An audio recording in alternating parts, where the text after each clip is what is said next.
Here we go, live on a Tuesday. Sports Bash, 97.3 ESPN, the 97.3 ESPN free mobile app.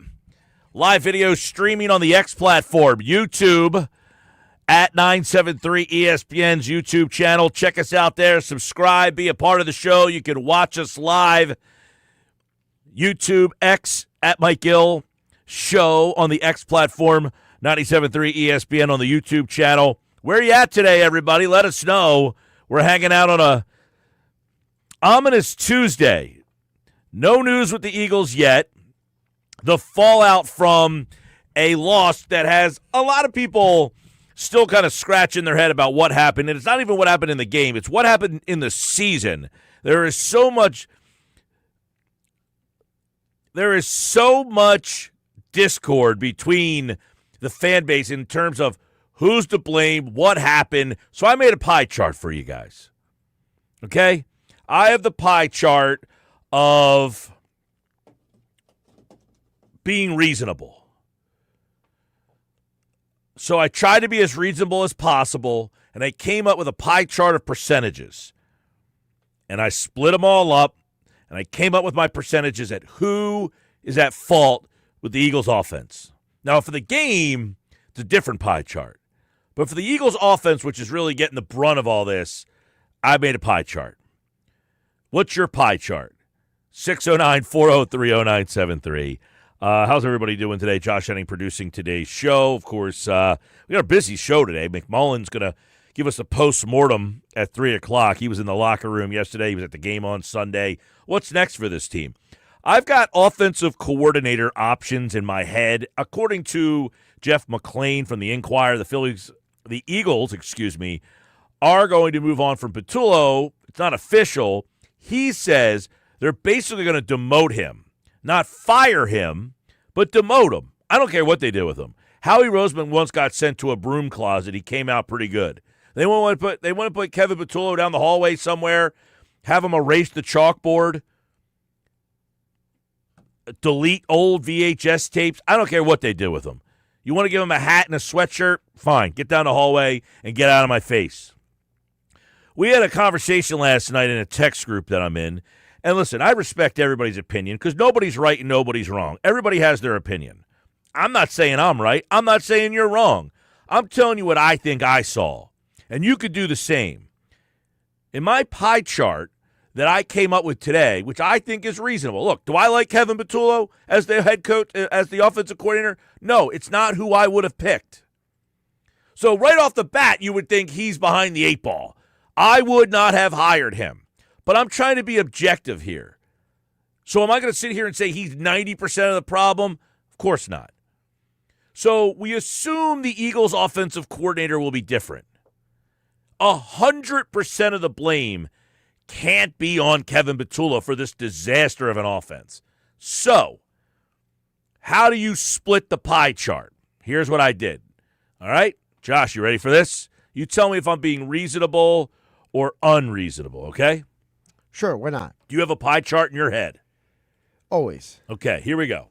As the world's greatest overthinker, of course I have a pie chart in my head. Here is what Cam Newton said on First Take. Now, I'm not the biggest Cam Newton fan in the world, but he said something that made me basically think of the pie chart. Here's what he said. And for all the people who are trying to hold A.J. Brown accordingly, I'm good with that. But make sure you hold Nick Sirianni accordingly, too. Jalen Hurts accordingly, too. Kevin Patullo accordingly, too. Because what we've seen is nothing new. They tried to mask it. They tried to put lip balm. They tried to put eyeliner. They tried to put mascara on it. And they tried to challenge the status quo of saying, you've been doing this all year. So what he's basically saying is there's a pie chart here, and he's not wrong.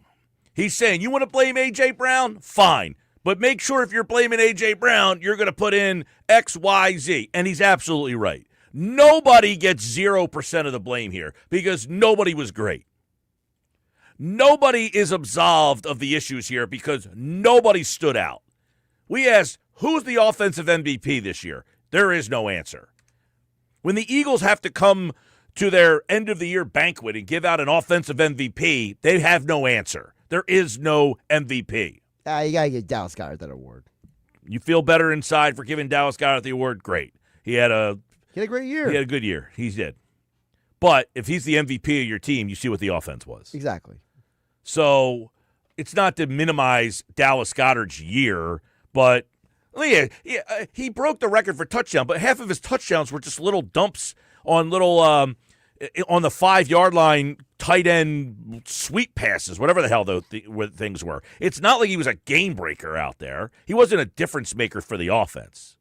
See, I don't like that philosophy just because of the fact that I feel like we can go through almost every player's season and like nitpick and be like, see, half these touchdowns were this and that. Like, no, he did you ever feel when he was on the field that he was somebody the other team was worried about? Well, they showed you that in the following play of the game that he was triple teamed. Well, sure. I never felt that way about Dallas Goedert. Most of his touchdowns that I can remember this year, a lot of them were the same touchdown. That little inside pass play that I don't even know what you call that thing. I mean, the one. How many of those touchdowns did he score? Of his 12 or 11 touchdowns, I think 6 or 7 of them were on that same play. 6 of them. Yeah, I mean, so it's not like he was like, those quick little hitches inside. Yeah, those little tiny, like, where he comes behind the line of scrimmage and they just kind of quickly pitch it to him. And it's a nice design play, but it's not like he was like, the other team was like, where the hell is Goddard? He's killing us. He never had that game of like 5 catches for 110 yards and 2 touchdowns. Like, you see a lot of these tight ends that are killing teams. He didn't have that year. That being said, you want to give him the MVP of the offense? Great. Have a blast. Doesn't change my day.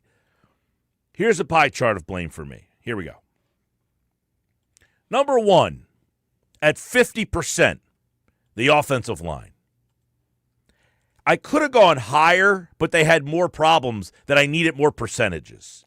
Like, I could have gone offensive line. I watched the offensive line all morning today before I did this. I woke up, I watched a lot of all 22. By the way, and if I say offensive line, you could make a strong case that Cam Jurgens was the entire problem. He was awful this year. Cam Jurgens was so bad this year that you can make a strong case that he should have been, definitively should have been replaced. They played better when he wasn't out there. Brett Toth had a better year than Jurgens did, and that's saying something because Toth wasn't very good either. That being said, the offensive line got 50% of my pie chart. They were that bad this year. Now, I don't know how Pro Football Focus ranked them as the 7th best offensive line in football. That tells me one of two things. 1, offensive line play in this league is so bad that version of the Eagles' offensive line is still one of the best in the league. That's saying something. Or 2, Pro Football Focus really has a problem evaluating offensive line play. Maybe a little bit of both. I would agree. I'm not a big Pro Football Focus guy. That being said, because I actually heard Collingsworth talk about how they grade these things out, and that kind of really turned me off. Ooh, I got to listen to that. He was on a podcast, and, it's just like you can't watch every play. I mean, you can't objectively watch every single play and grade it out to perfection. I kind of go back to the comment I heard Greg Cosell say previously when he talked about how when he watches offensive line play, he says, I'm obviously paraphrasing. He says, listen, I watch every play, every snap, every down. He's like, if you want me to pay attention to the offensive line, I have to go back and rewatch. Yeah, I mean, some of those you plays. have to literally say, I'm going to watch 51. Like, that's what I did this morning. I literally said, okay, I'm going to watch Jurgens for the next, 3 series here. Let me just watch him. Bless your heart. Then, the next series, I'm going to focus in on Steen, who, by the way, Steen is a really tough one because if you were Pro Football Focus, you would say he wins a lot of blocks. Here's the problem. He doesn't get any push. Correct. It's like a sumo wrestler. They just literally collide, and they don't go anywhere. So he just stands this guy up. There's no push from Steen. Wow, some breaking news. Mike Tomlin is stepping down as the head coach of the Steelers. That's huge. So we got our 9th head coach opening now. And that goes into a lot of things we're going to talk about today. But number 1, at 50%, the offensive line. Mailata, and I'm a big Mailata fan. He just did not play well this year. He had a bad year. He did not play well this year. And he would admit that. He has said that he didn't think he played very well. And by the way, can I just say, it sounds great that, like, oh, yeah, he admitted he didn't play well. But it doesn't fix the problem that now you're moving forward wondering, what do we do about it? Landon Dickerson did not play well this year. He was okay. He had spurts, but he wasn't great. He was just okay. And this is coming from the left side of the line that was a historically good last year. Yes. The right tackle spot, Fred Johnson, wasn't awful, but like Steen, he won. So if you're Pro Football Focus, you would say he won at the point of attack a lot, but he got no push. No push. So there's nowhere to go. So if you're just at a standstill at the offensive line, there's no place to go. But the big kingpin of this whole thing was Juergens. Juergens got blown up. Like, it felt like 50% of the plays he was a part of. Mike, do you think that part of the issue with Juergens is also because you had an entire offensive line system that was built around a center like Kelsey, and now you're trying to still run a system I don't like feel that way because Juergens was very good last year. Okay. I do feel that back injury, he had surgery on his back last year. So I think coming back from that, So you just felt like he was never back to 100%? No, that was evident. He just didn't move the same. They didn't use him the same way. Last year they had him snap and pull and get out to the second level. This year he would snap and just get blown up. I mean, he would just get driven back 2 to 3 yards in the backfield. And then every time, and this is where I don't like their run game, you got Hurts in a shotgun, you're giving the ball to Barkley, who's standing right next to you. He has no way to get downhill or any forward motion. Right. And as soon as he's getting the ball with no momentum, he's got a guy blocked right into him. Like, if I say 50% of the time, that's not fair. But even if it's 20% of the time, there's just no place for him to go. So the entire running game is disheveled by the fact that the offensive center is getting pushed backwards essentially right at the point of the handoff. Right, every single time. A large majority. So I'm giving 50% of my pie chart to the offensive line. I think that's more than fair. Number 2, at 20%, Devontae Smith said it. I've been saying it all year. The lack of execution is on the list, and it's 20%. That is drops, missed assignments, penalties, not blocking the right guy, all of that stuff. These are the things that Devontae Smith brought up. Offensively, we just didn't execute well. What about the scheme? The scheme in general you guys run. Do you think it does enough for, in particular, I guess if you look at your own position? I mean, this is the scheme that we've been in the whole time, so. You mean since you've been Yeah, here? so I mean. Yeah, Super Bowl with it. Well, whatever everybody thinking, I mean, nothing changed. The same scheme. So what changed this year between a Super Bowl team and a team? We didn't execute. We didn't execute. If you go back and watch their tape, he's being kind. We didn't execute is a understatement. And I'm only giving it 20% because the offensive line was so bad. And that's a lot of the lack of execution. But I put the lack of execution, that's everybody. Drop passes, missed assignments, penalties, all of it. Sloppy play. Now, that's coaching, some of it, no question about it. But the lack of execution, as Devontae Smith said, this is the same offense that we won a Super Bowl with. This is the same offense we've been running. So for people, he said, for people who want to bring that up, it's not that. We did not execute. That's number 2 on the list. Number 3, 20%. Jalen Hurts. I'm no Jalen Hurts hater. In fact, I go back to 2021 when he took over the job. In fact, I go back to the draft when they drafted him, and I didn't have any problem with the Eagles drafting him. When he got the job in 2022, he was okay, nothing special, but I said I would like to see more because I thought he played well enough that I wanted to see if he could take another step forward. When some people wanted Deshaun Watson, and some people wanted Russell Wilson, or some people wanted someone in that particular draft class, I said I'll stick with Jalen Hurts. He took him to the Super Bowl. The Eagles then got into a situation which I don't envy them. They had to pay Jalen Hurts because he was the MVP runner-up. He takes it to him to the Super Bowl, but he only had one good year. So you're asking to be paid off your one good year, not both your years. The ROI on Jalen Hurts, he won them a Super Bowl. But in reality, I think Jalen Hurts is 20% of the problem, and that's only because the offensive line was so bad. To me, if they told me right now we're moving on from Jalen Hurts, I don't have a big problem with that. And it's not because I hate Jalen Hurts. It's not because I think he stinks. I'm just wondering if there's the collateral damage of being in this offense with the lack of consistency at play caller has just taken its toll on him and stunted his growth. Maybe Jalen Hurts could have been an elite player, but I think because he's been kind of handcuffed here with this offense, and maybe he's part of that problem. If you told me right now the move the Eagles are going to make, if they can get one, is an upgrade at that position, I think I would sign off on that. Now, what is that upgrade? Listen, I know this is far-fetched. What's the upgrade? I don't know. Does the Cincinnati Bengals say, we got to get rid of Joe Burrow, we'll take Jalen Hurts? I'd make that trade.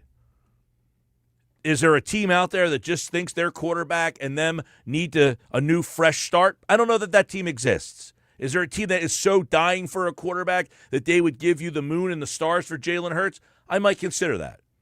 And this isn't an indictment on Jalen Hurts. This is more of an indictment on the fact that they have changed play callers on him so many times that I just think that the collateral damage is too much. So you're basically saying you think Jalen Hurts is damaged goods? Not injured damaged goods. I don't mean injured. I just meant, I don't know, mental damaged goods. I just don't know. How do you become the best version of yourself with 7 different play callers? Well, you don't. And that's what I'm saying. So what I'm saying is, I think, unfortunately, Jalen Hurts is a sad byproduct of the lack of stability that this team has been able to give him. And it's not their fault. Shane Steichen got an offensive coordinator job. Jalen Hurts' success had something to do with Steichen getting a job. Same with Kellen Moore. His success got those guys hired as head coaches. But it is also the collateral damage of now you're going to have another offensive coordinator this year. And guess what? I think I'd rather say, look, instead of teaching this guy a new offense or having to try to get another guy in here, if we had the opportunity, I talked about this with Nick Sirianni yesterday. What's the evolution of Hurts? Because here's what I'll tell you the evolution looks like to me. A guy who doesn't want to run as much, who doesn't want to use his legs, has a lot of trepidation throwing the ball over the middle of the field. I looked at 10 different plays today in the game, watching the All-22, that he missed guys running wide and free over the middle of the field in favor of taking shots down the field that he was incomplete on every single time. There's a third down play. Devontae Smith is running wild over the middle of the field, wide open. And I complain all the time. How come these other teams, Christian Kirk last night, is catching passes and in motion, he's running up the field? Those plays were there. If you watch the All-22 on Sunday for the Philadelphia Eagles, and the quarterback is electing to try to take a bigger play down the field. But my response would be, just to be contrarian a little bit, if you trade Jalen Hurts or you get to the quarterback and he goes on a team and then goes off for 4,500 yards because Zach Taylor's in his ear and not Nick Sirianni. Well, you don't have Zach Taylor here, so I'm not getting the same 4,000 yards. Well, that's why I'm thinking that maybe you're blaming the wrong guy here on the pie chart. I'm not blaming the wrong guy. I still think regardless, he gets 20% of the blame this year because he just wasn't as good as he's been. See, I think that 20% should be somebody else. Who are you giving it to? I've given the offensive line 50. I've given the lack of execution 20. I've given Jalen Hurts 20. The next 20 should be Sirianni. I have there's only 10 left. That's 90, 50, 20, and 20. I mean, honestly, I would give Sirianni 30. I got Patullo gets 10. To me, Patullo is starting to look like a byproduct of Sirianni's problems because of the fact that we keep being told they're running Sirianni's offense. Patullo's running Sirianni's offense. Maybe part of the problem isn't the quarterback. Maybe it's the fact that the offense that the quarterback is in. I think that is definitively true. But I would ask this question. Is this the offense because they don't think Hurts can be any more than this? Or maybe the offense it's a is chicken not or the more egg than thing this. here, right? That's what it comes down to. It's the chicken or the egg. Is this their offense because they don't think he can run anymore? Or are they holding him back and he can run more, but they choose this is all the offense is? I have a hard time with that. You know why? Because I saw Sirianni as the play caller. He was dialing up 40 passes a game. So it's in him. He has it. It wasn't very successful. Well, that goes back to what Nick Foles said on his podcast last night where he said that, Sirianni never stepped in to save the offense this year. This was a situation this year where I was waiting for Nick Sirianni, and they're going to find out. You're going to find out he was giving input all the time. Like he was talking in his head, said, hey, let's run this, let's run that. But I'm talking if you have that ability, like you take it over and you right the ship because you know you have the skill set, the O-line, the skill players, the quarterback. It'll cost you your season if you don't. Yeah, and right? it did. It did cost him his season. That's the thing to me that is alarming is how he was not able to fix it and how they never really showed improvement until they played bad teams. Listen, we talked about this yesterday during the Nuggets segment. I do think Sirianni, you heard him on the sideline throughout the course of the game giving input, so I'm not suggesting that he didn't do that or did do that. I don't know to what extent. Now, do you want him – we all want him to just kind of tell Patullo, you suck, get out of my way, I'm taking over. That's essentially what we were wishing that he would do. But remember, Jalen Hurts, after the one game, said that, hey, this past week, Sirianni stepped in. We had more structure in the offense. It was a great game plan. That's a huge reason why we came out and executed. Well, darn, Nick, why weren't you doing that all year then? Why didn't you start that sooner? Yeah, I mean, could he have been more hands-on? Sure, but this is what I would say. If you want to put him into the pile of whatever, lack of execution or whatever, that's kind of like one there's a lot of shrapnel here. That's the problem. I mean, I think A.J. didn't have a great year. Devontae Smith, I can't say that he was terrible this year. I just don't think they used him very well. Same with Goddard. Like, he had a great year statistically with the touchdowns, but they don't use him very well. Well, I mean, we played this audio a little bit last week, but, on Nick Foles' podcast, I just wanted to bring it back here. Richard Sherman says that the Eagles actually don't let Jalen Hurts play quarterback.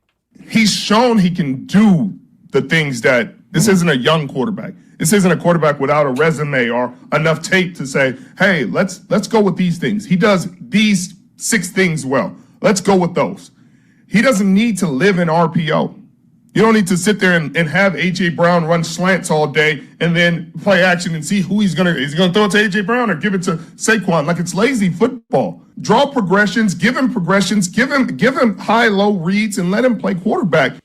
Well, there's a lot of debate on whether or not he is capable of doing that. But see, the reason why I don't like that debate is for this reason. We've seen him do it. Right, but the question, I think, is could he do it every single week? Like, if you ask him to do it every once in a while, could he kind of surprise the other team because they're not expecting it? And if they knew that that's what he was doing and they're more prepared for it, is he capable of kind of slaying a defense? I don't know that answer. Well, I would say, just to push back, that there's a lot of quarterbacks who have come into this league who did not know how to do a lot of stuff. There's the whole story of Patrick Mahomes when he said, I came to the NFL, I didn't know how to read a defense. My footwork was horrible. I learned because Andy Reid and Alex Smith sat me down for a year and taught me. Guys like Jared Goff said, I came to the NFL. I didn't know anything about progressions. I learned from Sean McVay. Those are just 2 examples. I would ask, has anyone actually sat down and tried to teach him? Possible. And listen, I'm not debating that that's true or not in terms of, you're talking about Andy Reid, a Hall of Fame coach. You're talking about, who was the other example? Sean McVay, a guy who's an offensive guru. I'm not sitting here putting Nick Sirianni in their category, and that's not his fault. Not everybody is a Hall of Fame level teacher or coach. No, they're not, but to full circle your question, you mentioned earlier about, is the problem Jalen Hurts? And my thing is, what if you brought in a coach who could fill that role? And can they? I don't know. I mean, they had Kellen Moore here. Everybody thought that he was a better offensive coordinator than what they had the year before, and quite frankly, the offense wasn't anything special. They've never had a special offense here. We think they have special talent. Why don't they have special offenses? Kellen Moore, many people thought that he was a pretty good coordinator, right? Yeah. We had the same questions about it last year. It's not like it's just new. Shane Steichen, we all liked him as a play caller. Those offenses weren't like the greatest show on turf. They were all teams. And Mosher mentions this a lot when he comes on the show. Steichen, Moore, to some extent, Brian Johnson. They all had something that Patullo has not had, a running game, an elite running game with an elite offensive line. They had an offensive line and a running game they could turn to and lean on in any situation. Kevin Patullo did not have that. So it really limited the job he could do, and by proxy, it limits what Jalen Hurts can actually do. Who does Jason Kelce hold accountable for the Eagles' loss on Sunday and this offense this year? He talked about it last night before the Monday Night Football game. By the way, some breaking news. Mike Tomlin is stepping down as the Steelers head coach after 19 years. The Steelers will be hiring their 4th head coach in team history. Number 4. That's right, 4. When we come back, whoever Jason Kelce thinks is to blame for the Eagles' problems on offense. That's next. This is the Sports Bash.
I love Kevin Patullo. 233. I know he's a great coach. I know it wasn't the best performance this year offensively. They had the number one highest paid offense in the league, and were mediocre across the board. That's unacceptable. They had their chances to win that game yesterday, and the players didn't make the plays. What Robert Saleh did, that defense, is commendable. What they've done to get to here is absolutely a testament to that organization and how well they're built and they function across the board. Kyle Shanahan with the trickeration, finding a way to get things open and everything like that. You tip your cap to them, but Philly had their opportunities. All right, that was Jason Kelsey. Sorry, I missed you in the beginning. Play the first second again. I love Kevin Patullo. I know he's a great coach. I know it wasn't the best performance this year offensively. They had the number one highest paid offense in the league, and were mediocre across the board. That's what Jason Kelsey said last night. He blamed the players. He said there were plays to be made, and he did not make them. Now, you would say, is he sticking up for Patullo? He said, I like Kevin Patullo. He's got a lot of buddies on that team, does he not? I mean, so is he sugarcoating it? Is he hiding something? Is he just trying to play it safe? He didn't blame Patullo. He blamed the players. I think two things can be true. I think that we can blame the players because they had 4 or 5 drop passes in the game. We can blame the players because the players did not execute, as Devontae Smith said. But I think simultaneously we could also say that Jason is sticking up for, defending, taking care of somebody that he likes. I think both can be simultaneous there. But would he not? Does he not like the players on offense? Because he basically said they didn't make any plays. Someone's going to get mad at me for saying this. I'm just going to be the bad guy here. I think Jason has lost some of his ability to be objective at times when it comes to this coaching staff, because I think that for Jason, he has always been a players play, coaches coach. It doesn't matter about the coach. It matters about what the players do. And I think that there is, what he overlooks, that there's a symbiotic relationship here. Coaching in football, it's a domino effect. If the coach puts the players in position to be successful, everyone wins, right? If the coach puts the players in a position the players will execute, nobody wins. So both sides need each other. Here's the thing I would say. Everybody always wants this, like, here's a text message here. He didn't leave his name, but he said, Mike, I'm not an Eagles fan, but living here, I keep up with them. All the things people are saying now about the Eagles' problems, especially with the offense, is the same stuff people were saying at the beginning of the year. They did nothing to address them throughout the year, so why wouldn't those issues show up in the playoffs? Did they really think they could flip the switch and they were going to be the same team that won the Super Bowl? All right. He said, why did they do nothing to address them throughout the year? Sometimes, like, for instance, if your offensive line is not playing very well and you just don't have the talent, what are you supposed to do? You adjust. I talk about this a lot. We just think making adjustments means the talent of the player is going to change. Like, I love everybody's just like, you just adjust. You ever coach before and you just try to adjust and the guy you have just isn't very good? And you're like, I've done everything I can with this guy. He's not good enough. If you are, and I talked about this a lot, Kellen Moore, 1st down and 10. He calls a play. It's a handoff to Barkley. Barkley gets 8 yards because the hole is gigantic. Why? Because Mekhi Becton blasted his guy, got push. You had a great double team from Juergens, and he came out to the second level with Lane Johnson, and they took out the linebacker. You got 8 yards. Now Kevin Patullo calls the same exact play on 1st and 10. Juergens gets pushed 2 yards deep in the backfield. Steen doesn't move his guy anywhere. And you got Fred Johnson playing tiddlywinks with his guy on the right tackle spot. He called the same play. One guy was executed brilliantly for. The other guy, it wasn't. Why is that Patullo's fault? But again, I don't think so. Like, you're talking about like specific plays, right? Specific situations. What I'm talking about when it comes to coaching is the idea that there's a big picture here. You know, you mentioned about the adjustments in season. Good coaches make adjustments. By the way, the Eagles were the best team in the NFL last year in the second half of games. They were the best team at making adjustments in game in the NFL last year. So Was Kellen Moore just that good? And Kevin Patullo was that when bad? we talk about they made these adjustments, we hear all the time, like the biggest myth in the NFL is that these guys, all these adjustments at halftime and all this stuff. A lot of times, like one of the things I thought, and this is where I will blame Patullo, okay? This is where I think they could have done a better job. My buddy tells me last night that the Eagles ran the ball at will in the first half against the Niners. I said, did you watch the same game I watched? He had a carry for 29 yards. And after that carry for 29 yards, he had 19 carries for 45 yards. He didn't have anywhere to run. Nowhere. And that run wasn't even the 29-yard run that he got was him bouncing it to the outside and hitting the corner. What did we talk about on this show all week long leading up to the game? When they played the 49ers, played the Seattle Seahawks on Saturday night, if you watched that game at all, what did Seattle do to death to them? They ran the ball to the outside. So Philadelphia, do they not have those plays in there? Because, quite frankly, I don't see them run a sweep almost all year long. But they ran it last year. A lot of their stuff is, I don't know if they run quote-unquote traditional sweeps. A lot of their stuff is out of the shotgun. A lot of it's a pull sweep. A lot of it is, when the running back is moving, left to right or right to left, you have the center or the guard pulling, creating an opening, and then you get to the second level. I will just say this. I think their run game was a major problem because of their offensive line. They ran a lot of the same, as Devontae Smith said. They ran the same stuff this year. You call the same play. Last year it worked. This year it did not. Now, I would agree to say, okay, it's not working. What are you going to do to kind of adapt to that? Right. That's where I think this coaching staff kind of left them high and dry, is that they believe so much in their offensive line. Why?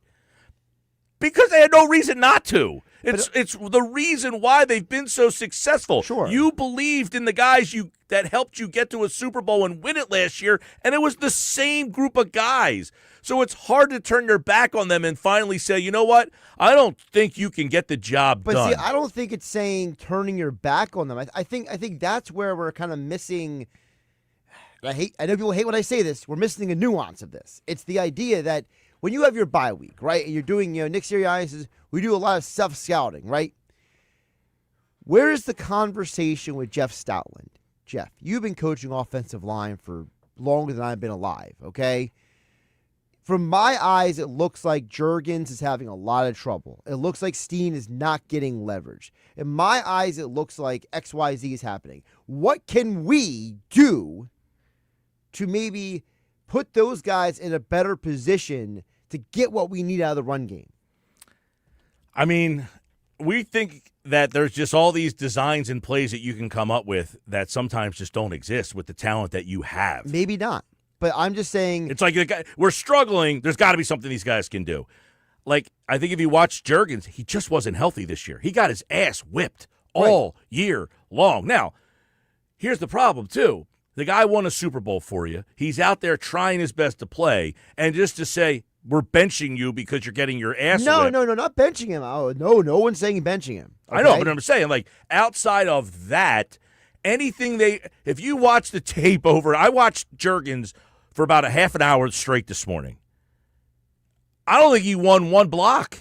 But here's what you can do. Remember they sat him for the Giants game before the bye week. The whole idea was we're going to give him 2 weeks of rest. Mm-hmm. And by the way, they said everybody in the last week of the season to try to get them extra rest as well. Do you turn to Stoutland and during that bye week and ask him, Jeff, be honest with me, is 1 week of rest going to be enough for this guy? Like, if we put him on IR, let's say, give him 4 weeks off. And here's the problem. I don't think that here's one thing that the drop-off this year to the depth on the offensive line was a big drop-off. Huge drop-off. It's Matt probably Pryor the worst depth you've had in 10 years. Right. Matt Pryor would go into the game, and he was unplayably bad. You put Brett Toth out there, and for the most part, he was not very good. Right. You put Steen in place of Becton, and you had a major drop-off there. Then you had Landon Dickerson, who just wasn't healthy all season long. All season long. If you watch him on the tape, he just had no push. He was a road grader last year. Right, and Mosher talked about it yesterday. Monster. He said he talked to Mailata in the locker room and asked him about the reality of how much the deep playoff run and all the tush pushes and all the running plays that they ran last year, the toll that had on the offensive line. And we just think it's the same guys. They're great. And Pro Football Focus says they were number 7. If you have to read Pro Football Focus, you probably should find a different hobby. Go watch them play. I said to my buddy last night, forget Pro Football Focus. Do you think they played well watching them? Right, with your 2 eyes. Do you know what the answer was? Crickets. I said I avoid answering that question too because I wouldn't want to sound like an idiot either. Like if you got asked the question, do you think the Eagles' offensive line played well this year? No. Are you going to be the guy that says, of course I do? You'd sound No. like a freaking idiot. No, I would say no. Of course. So when you don't have a good offensive line, you essentially don't have a good offense. And when you can't call certain plays that you have been relying on for years to make this offense successful, and I'm not saying this offense was ever great, but you won a Super Bowl, you got to a Super Bowl, you've been to the playoffs 5 straight years with this offense.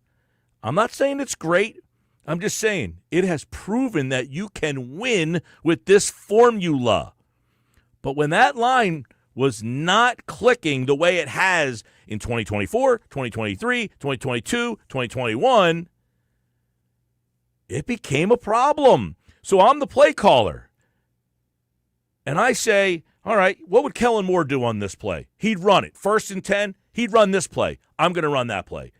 Kellen Moore gets 8 yards. I'm only getting 1. I'm already behind the sticks now.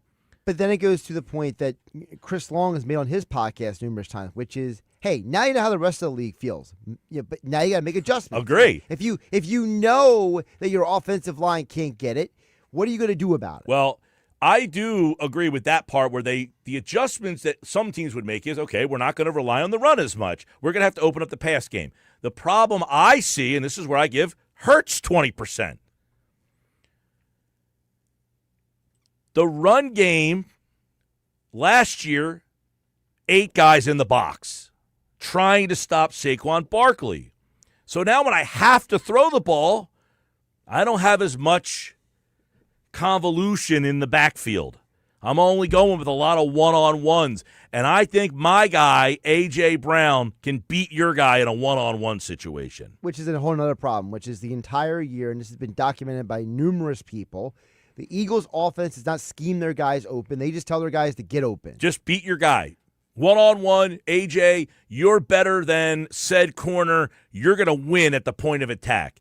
And that's a lot of been their offenses. Our guys are more talented than your guys, and because you have so much attention on the run game, we can get the matchups we want in the secondary. Well, now I don't need 8 in the box because your offensive line can't beat me. So now what can I do? I can drop those 2 extra guys into coverage. Correct. Well, now Jalen Hurts is saying, well, there's 2 guys, sometimes 3 guys in that coverage area that I never really saw before. Right, so now he doesn't want to throw the ball over the middle of the field, right, because there's guys dropping that used to come downhill to try to stop the run game. And that's why, for me, I go back to the coaches because the coach, by the way, is on my list, but because of the fact that you look at other teams, okay? We saw the 49ers on Sunday. We saw with a team like the Buffalo Bills and the Jacksonville Jaguars on Sunday. I don't think any of us think that any of the receivers for Buffalo, Jacksonville, or San Francisco are better than the Eagles, right? No, but no those personnel. Coaches found ways to get those guys open consistently. Absolutely, and that's where I feel like their lack of adjustments when the thing that they counted on for so long wasn't going their way, I think they relied on what they've done well arrogantly to say, we think it's going to come around. We know our offensive line has done it, and we're going to count on them to do it. 609-403-0973. All that being said, I'd fire Kevin Patullo. I just don't think he ever deserved to get the job. I would not have hired him. But I give him 10%, 50% to the – after watching the offensive line today, it was worse than I even thought. And I said all year, the offensive line's been awful. They were worse than I thought. Like, I was watching this stuff, and I said, I can't believe how bad these guys were this year. It's actually borderline impressive how bad they were. I agree. from where they were last year. That's what I mean. Like the drop off from you mentioned Dickerson was a road grader last year. Yeah. Now he's having trouble just taking Dickerson and one foot in front of the other. Dickerson and Mailata, by the way, was graded out by Pro Football Focus. If you like that stat, I'm not a big Pro Football Focus guy. He was graded out as the best player in football last year. Do we think we were watching the best player in football last year? Because if you thought you were watching the best player in football last year, he took a huge drop off this year. So if I asked you the question, do you think your offensive line played well? You would have to say nowhere near as well as last year. And if you answer the question, I watched the games and thought that they played well, I'd really have to question your sanity. Go watch what I watched today, because I went through an insane period this morning of watching this Eagles offensive line, and I gave them 50% of the blame for their offense. More Sports Bash coming up.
All right, poll question is up at Mike Gill Show. You can vote right now. Here's the question. We assume the Eagles' offensive coordinator will be different. 100% of the blame can't be on the offensive coordinator for this disaster of an offense. So, what area needs an upgrade next year? Is it the offensive line? Is it the wide receiver tight end room? Is it the quarterback? Or is it the running back? Vote at Mike Gill Show. Right now, 82% is the leader in the clubhouse, followed by 13%. One of the categories has not got a vote yet. You have 2 hours left to vote. We'll update the poll question later on the Sports Bash. I am Mike Gill. This is the Sports Bash Live. Vote at Mike Gill Show. When we come back, John McMullen with the post-mortem of the Eagles' loss to the Niners. Next.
when you watch the whole season, you watch their offense and you compare it to years past, it's not the same. And I understand their offensive line had a lot of injuries this year, and the offensive line did not play nearly as well as it has in the past, and that's been their driver. They're a big running football team. You could even see that their offensive line wasn't strong this year just in the tush push. Their success rate on that is much lower this year than it was last year. But, they had Kellen Moore 2 years ago. Kellen is a veteran, really a veteran offensive coordinator. And then you have an offensive coordinator come in that was a little less inexperienced. They bet on it and just didn't hit this year. So it's probably something they're going to have to look at. Tom Telesco, NFL insider from the NFL Network, he blamed the offensive line for the problems. But as we talked about, there's a pie chart, and you can hand out percentages to everyone. 609-403-0973. Text board, Mike, the offensive line's the biggest problem to fix. How many times this season was Barkley hit behind the line of scrimmage? I would like to hear that stat. Actually, there was a stat about yards before contact. Last year, Barkley averaged about 5 yards before he got touched. This number, the number this year was like 1.8 yards before he got touched. That's a significant difference. So what's the biggest problem? That text message says offensive line. Lou from Pleasantville says, here's the pie chart for you. 75% the offensive line couldn't block. I agree. I feel like most rational people are understanding that the problem this team had is the offensive line. And is that an easy fix? Like if you bring A.J. Brown back and Devontae Smith and Saquon Barkley and Jalen Hurts, by the way, Dallas Goedert is a free agent. But if you bring all those skill guys back, do you bring back the same offensive line? Who are you getting rid of? Mailata? No. Dickerson? No. Juergens? No. Steen? No. Lane Johnson? Maybe he retires? Don't know. You're bringing back the same offensive line, essentially. They're all signed. 609-403-0973. Mike in Wildwood says the pie chart, 50% Patullo, 20% offensive line, 20% Sirianni, 5-5 to Hurts and AJ. I mean, I can't, like, if that's your feeling, if you feel that the coach had that much of a hand in their lack of execution, I'm not going to argue with you, Mike, but I would flip that with offensive line and KP. All right, John McMullen, Birds 365, Sports Illustrated, was in the locker room for the clean-out day yesterday. And I want to certainly hear what he has to say about the season, the game, and then moving forward as he joins us right now on the Sports Pass Live 97.3 ESPN. All right, Johnny Mac, the post-mortem's always the interesting day after, and you were in the locker room yesterday. Was there a sense of, like, they were stunned, a sense that, like, we kind of had a feeling that something was not right, the noise outside was just too much for it to overcome? What was the feeling in that locker room yesterday?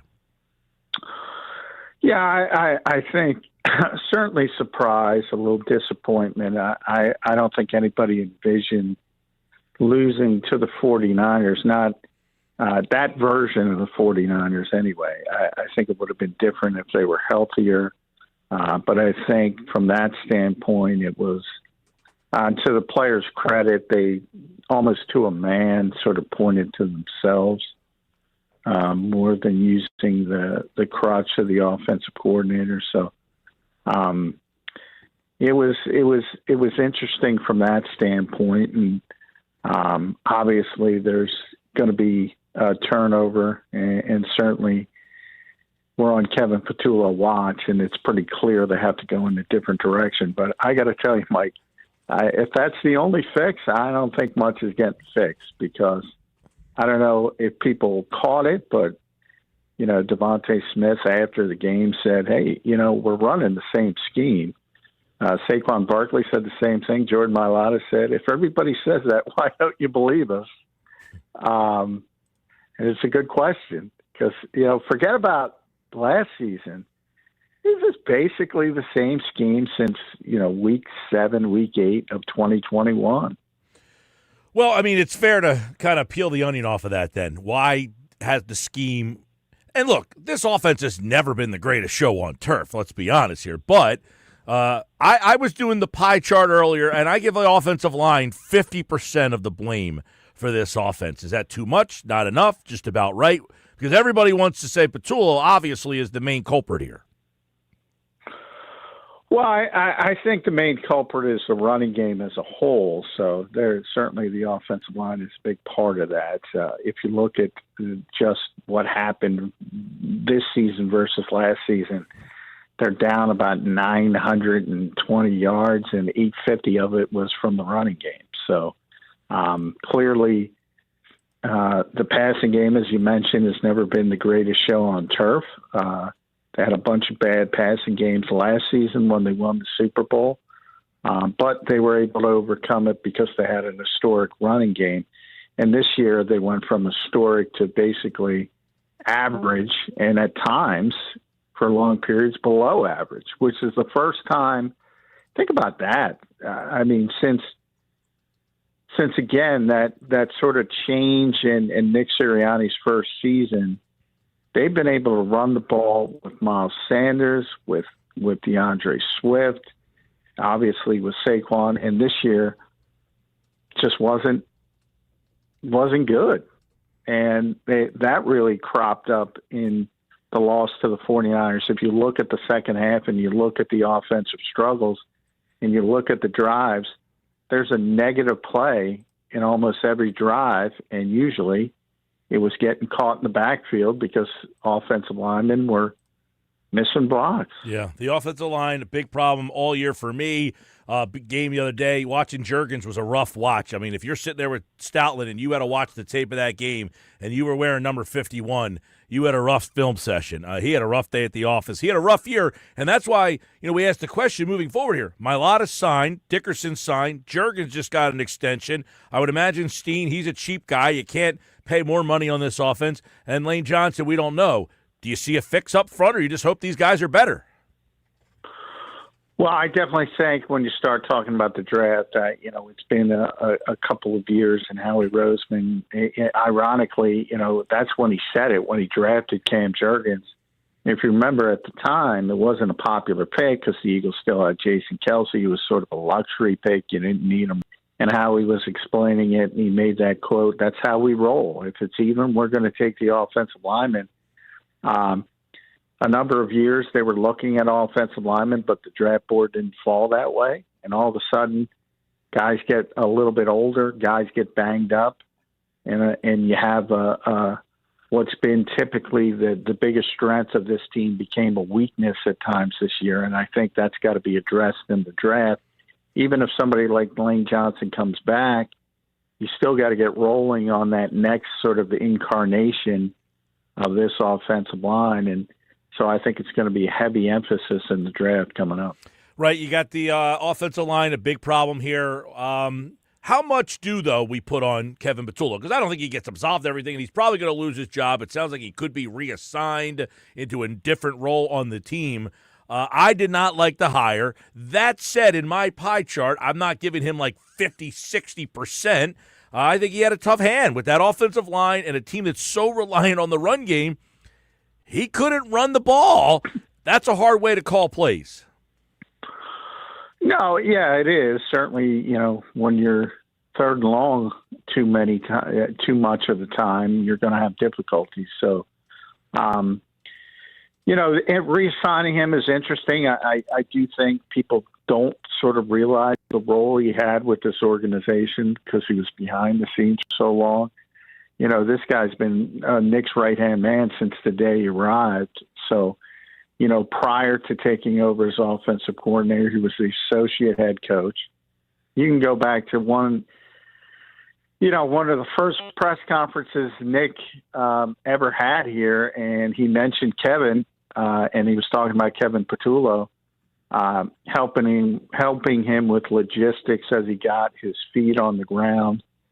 He was the guy who was going to be the head coach when Nick tested positive for COVID back in the COVID days. If they can convince him to go back to his old role,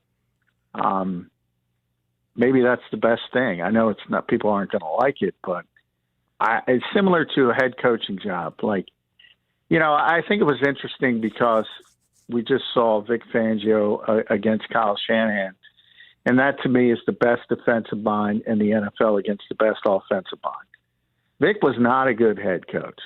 Kyle has been a good head coach, but at times he has been derailed by game management and things like that. And he hasn't gotten over the top. They're different roles. And, maybe you're good in one role, but you're not good in another role. And I think that might be the case with Kevin Patullo. So we'll see if they reassign him. I can tell you, I've never seen a disconnect like this in my life. I was talking about this, Mike, versus how he's perceived inside the building of the NovaCare complex versus how he's perceived outside the gates. They love him, and everybody else hates him. I've never seen anything like it. Well,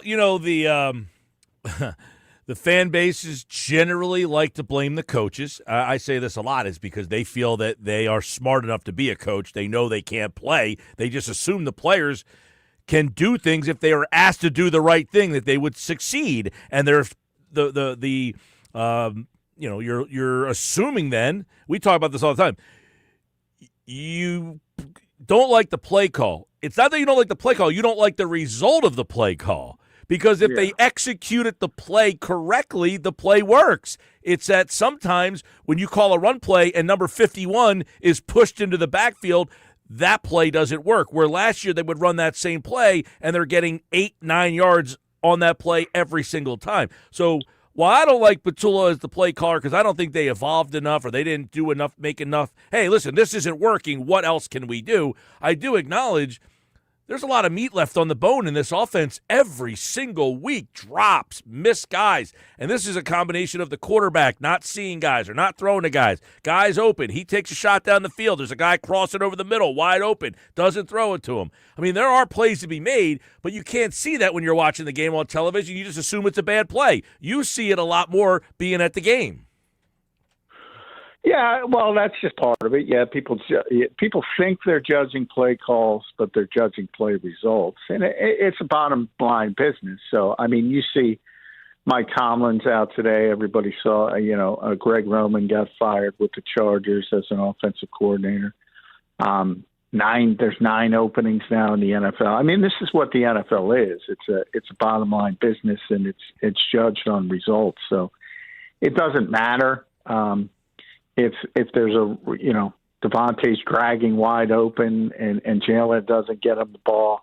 One of the things I think that has become a thing in the NFL is sort of the explosion of film scouting from just outsiders from the perspective of, it's a lot of forget about screenshot, but it's a lot of one play. So you'll see them look at that 4th and 11 play with the season on the line. And, yeah, it wasn't certainly nobody was open, and Jalen didn't have anywhere to go with the football, and he tried to force it into Dallas Goedert, who was open for a split second. And there wasn't much going on in that play. But, if you go back to, the plays prior, you got open receivers, you got drops. All over the place. So I think, again, it's like one play, screenshot, and it becomes these narratives that nobody's open.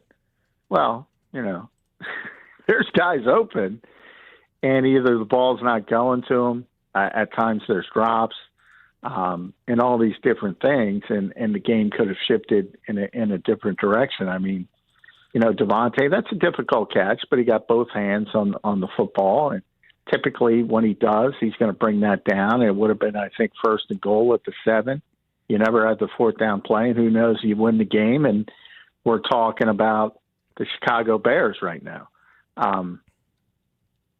That's how small the margin of error. Same thing could have happened last year in a negative way if the Rams could have blocked Jalen Carter, Yeah. Defender slipped and Tyler Higbee was wide open. The season might have been over and people would have been just as upset. But it went the Eagles' way and they went on to win the Super Bowl. That's sort of the NFL. John McMullen, Sports Illustrated, Birds 365. Tomorrow morning, I'll be on the show with the guys at 8:20. So obviously it looks like KP is going to be gone. the question becomes, how attractive is this job? Do they tell Nick it can't be your offense anymore? Like, is there a whole nother story about to emerge from firing the offensive coordinator and trying to find somebody new?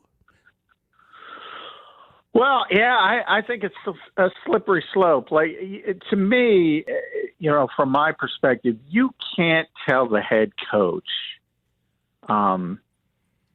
he can't be involved in the offense. I mean, you can do anything you want from a literal standpoint. If you're Jeffrey Lurie, it's your team. But that is not a formula for success. And if that's what you believe, you should just fire the guy.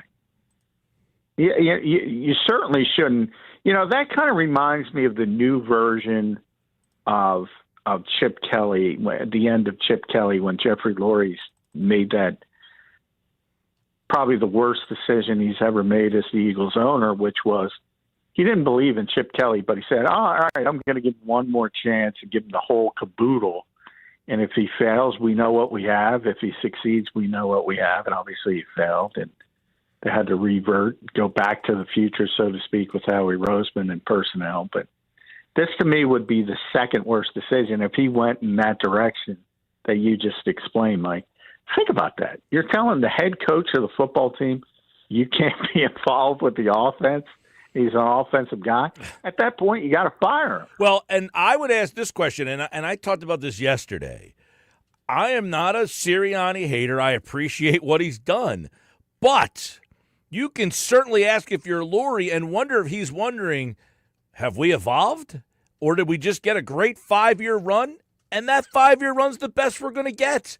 No hard feelings. It's just time to evolve and move on. Is that being contemplated at all? It's a fast-moving world, man. Things change, and this offense hasn't changed with it. So can Lurie just say, hey, man, I shake your hand. You got us a Super Bowl. You've exceeded all expectations, but it's time to just do something different. Well, they should do that, as I said, if that's their belief. Now, I don't believe that is their belief.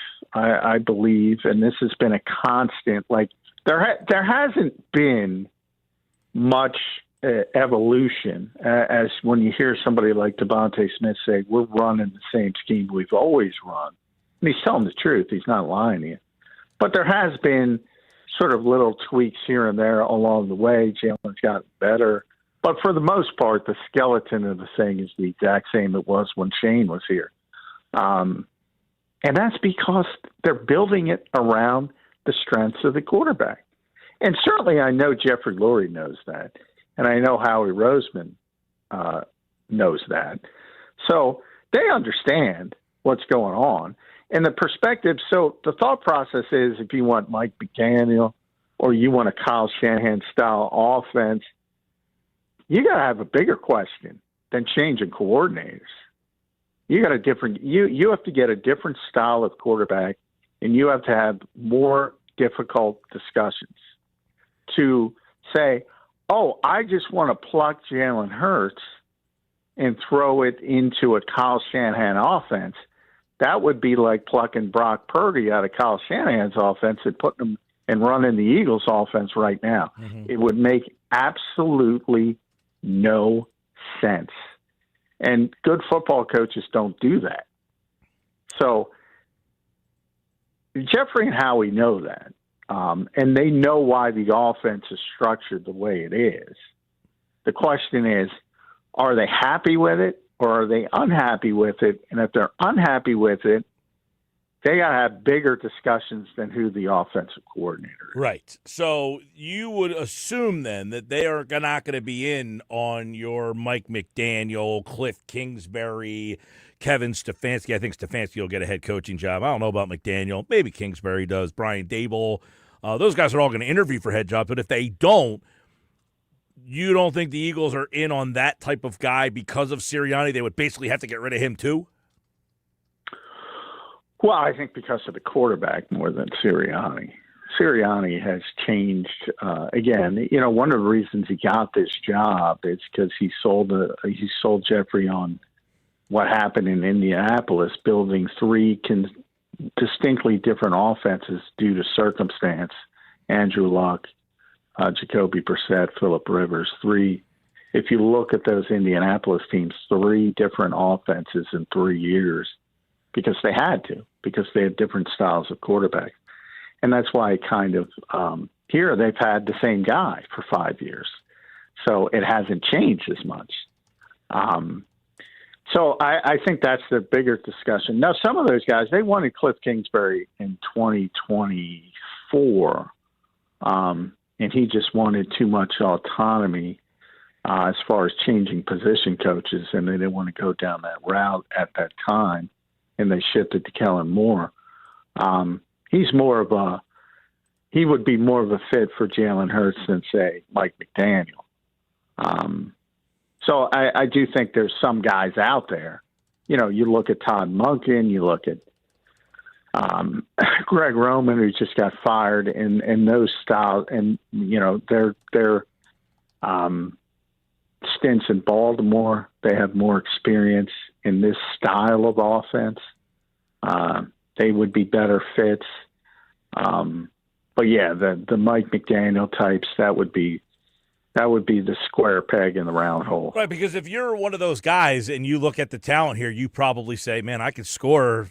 You know, my offense can be maximized with this group of guys, right? I don't think these guys are smart football people. I don't think they look at it that way. They know the limitations of this offense. I think everybody in this league knows the limitation. I think there is a far different thought process with this offense in the league than there is outside the league. I think outside people look at the playmakers and say, oh, they should score a lot of points.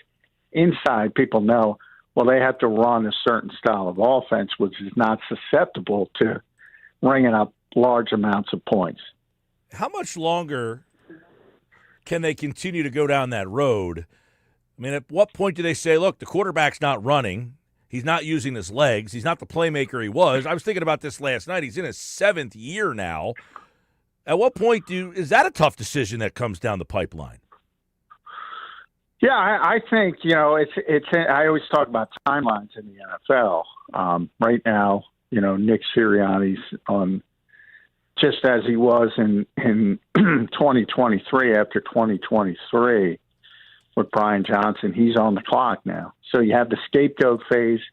Now you're back in the scapegoat phase. All right, they'll change coordinators, and he'll be on the clock next year, either produce or you know, you're going to be in danger of losing your job.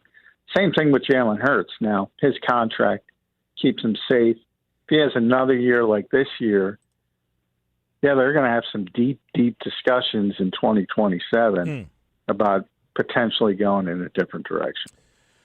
All right, John McMullen, we didn't talk about the defense because I was a little disappointed with them, too. At home, 4th quarter, the offense gives you the lead with about 8.5 minutes left. They couldn't get the job done. I mean, disappointing. Yeah, I mean, you know, sometimes you get caught up with, you know, Christian McCaffrey. You talked about 2 plays, the Juwan Jennings throw, over the shoulder catch for a running back, diving. You just don't see that often. And he put poor Nakobe Dean in a blender with that angle route. You know, sometimes you got to tip your cap to the other team. That's one of the greatest, and I don't say this lightly. That is the best receiving running back in the history of football. And it's just a difficult matchup for everybody. And you got caught a couple of times, and you know that's how quickly it can turn to dark a season in the NFL. You know. Like Saquon said yesterday, it's not the NBA. You don't have 7 tries, not a best of 7, 60 minutes. And all of a sudden you're out. And I think they're a little shocked that they're out. Well, there's 9 openings now. Some crazy things happening all over the NFL. A lot of interesting names out there. Let's see what Philadelphia does here. We think Kevin Patullo could be gone. We'll see what's next. John McMullen will have more on Birds 365 and Sports Illustrated and here on the Sports Bash Live on 97.3 ESPN. All right, John, thanks, bud. All right, thanks, Mike. All right, John McMullen, everybody, at JF McMullen on the Sports Bash Live. Coming up, I got some Offensive coordinator options. Now, John just kind of said he doesn't know that those guys are going to really want to come here. So what options are out there? We'll discuss that coming up on the Sports Bash Live on 97.3 ESPN. And John McMullen and this hour of the show brought to you by Broadley's Plumbing, Heating, and Air Conditioning, your trusted source for heating, plumbing, service, and installation for generations. Call 609-390-3907 online, broadleys.net.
When you win, hey, that's a Philly thing, you know? He's just putting it on his sleeve, and he's being brash just like the city. And when you lose, it's just like, can we maybe do without the drama? Can we dial it back down a little bit? But that's the way things go in Philadelphia. That's the way it works for him, or it worked last year. And I have a feeling that changes are coming on the offensive side of the ball, which means, hey, Jalen Hurts, you're about to get a new offensive coordinator for the umpteenth time in your life. That was Rich Eisen on the Rich Eisen Show today, and guess what? It is now official. According to Adam Schefter, the Eagles have fired Kevin Patullo. The Eagles will now be going on their 5th offensive coordinator in 5 years. 2 of them got head coaching jobs. The other 2 got canned. One of them was the head coach. Patullo has been fired. Now, there is no reporting in here on where he will end up. There has been some reports that he might be a part of the organization in some capacity. Him and Sirianni are pretty close. What do you have? Here's a statement from the Philadelphia Eagles from Nick Sirianni. Quote, I have decided to make a change at offensive coordinator. I met with Kevin today to discuss the difficult decision, as he is a great coach who has my utmost respect. He has been an integral part of this team's success over the last 5 years, not only on the field product, but behind the scenes as a valued leader for our players and organization. I have no doubt he will continue to have a successful coaching career. Ultimately, when we fall short of our goals, that responsibility lies on my shoulders, unquote. So, listen, Sirianni has to make the move. And guess what? He has to come out and make the statement because I hired you. I hired you. It was my fault. Got to make tough decisions. Sounds like he's not going to be in the organization. I assume that maybe they offered him that opportunity, and he probably said, I can't do that. Like, I can't do that, Nick. I appreciate you trying to find something for me. But I think that's a part of Kevin also acknowledging, I didn't do a good enough job. I let you down. And therefore, I'm just going to go and try to find my own path now. Now, this might be people nitpicking, but there are some NFL insiders who are saying online that the Eagles did not fire Kevin Patullo, but they're making changes at offensive coordinator.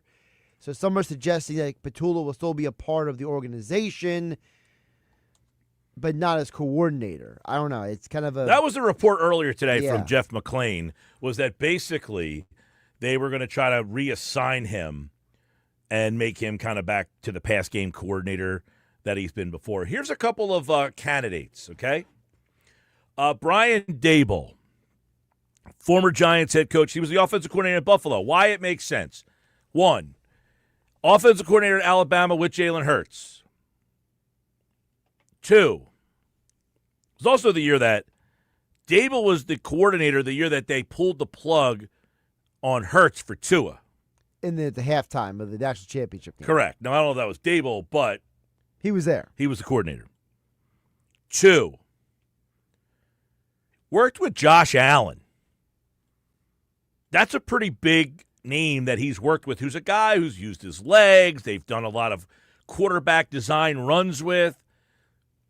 Daboll got the Giants to a playoff berth with Daniel Jones and Saquon Barkley and not a whole heck of a lot else. I like Daboll. I don't know if it fits here. We'll see.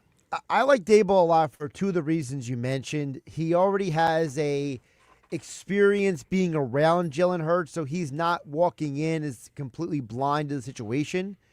But number 2, also the fact that you mentioned the Josh Allen thing. People don't remember that when Josh Allen came to the NFL, he was like the roughest of rough diamonds. Very much so. He was nowhere near the guy he is now. And Daboll was a huge, huge reason why he's evolved into one of the best quarterbacks in the NFL. By the way, I think the Eagles made this decision on the day that Mike Tomlin decides to step down so that it doesn't get all of the coaching conversation of like, they had to do this. They were terrible because everybody's talking about Tomlin stepping down. Yeah, it's almost like they went to Patullo was like, hey, Kevin, we're doing this today because everyone's not talking about you. Right, nobody's going to be paying attention to this, so we'll do it now. All right, what else we got? These are from Jeff Mosher at Philly Voice, by the way. He listed different candidates. Todd Monken, former Ravens offensive coordinator. He was brought in there to kind of get Lamar Jackson kind of a run-reliant offense, and I don't know, they had like MVP seasons there. They had great offenses, but they came up small in the playoffs. Would you say, hey, listen, with Monken's offense coupled with a guy like Jalen Hurts, who's already proven he can win in the playoffs, maybe Monken's the right fit for a guy like Jalen Hurts. Yeah, just for a reference point. So Lamar Jackson with Todd Monken had his best passing season of his career, 4,172 yards, 41 touchdowns, 4 interceptions. Pretty darn good.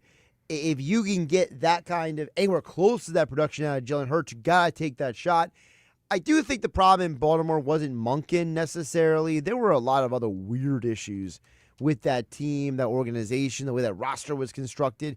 Tom Monken did win a national championship in college, so he's not foreign to success. All right. Let's go to the next one on the list here. Matt Nagy, who was the Chiefs offensive coordinator, Andy Reid. He was the head coach in Chicago with the Bears. People forget that. He was a head coach. Yes. He was the coach of the team on the double doink game there. Kind of a West Coast Andy Reid offense. So I think I don't mind that version of offense with the weapons I have here. I don't know that works with Jalen Hurts. I don't mind. A lot of crossing routes, a lot of timing. Again, I go back to I think there's a lot of guys who have played in the NFL who have questioned if anyone's actually coaching up Hurts to do the things that we say he can't do. So that's why I don't know if that's true or not.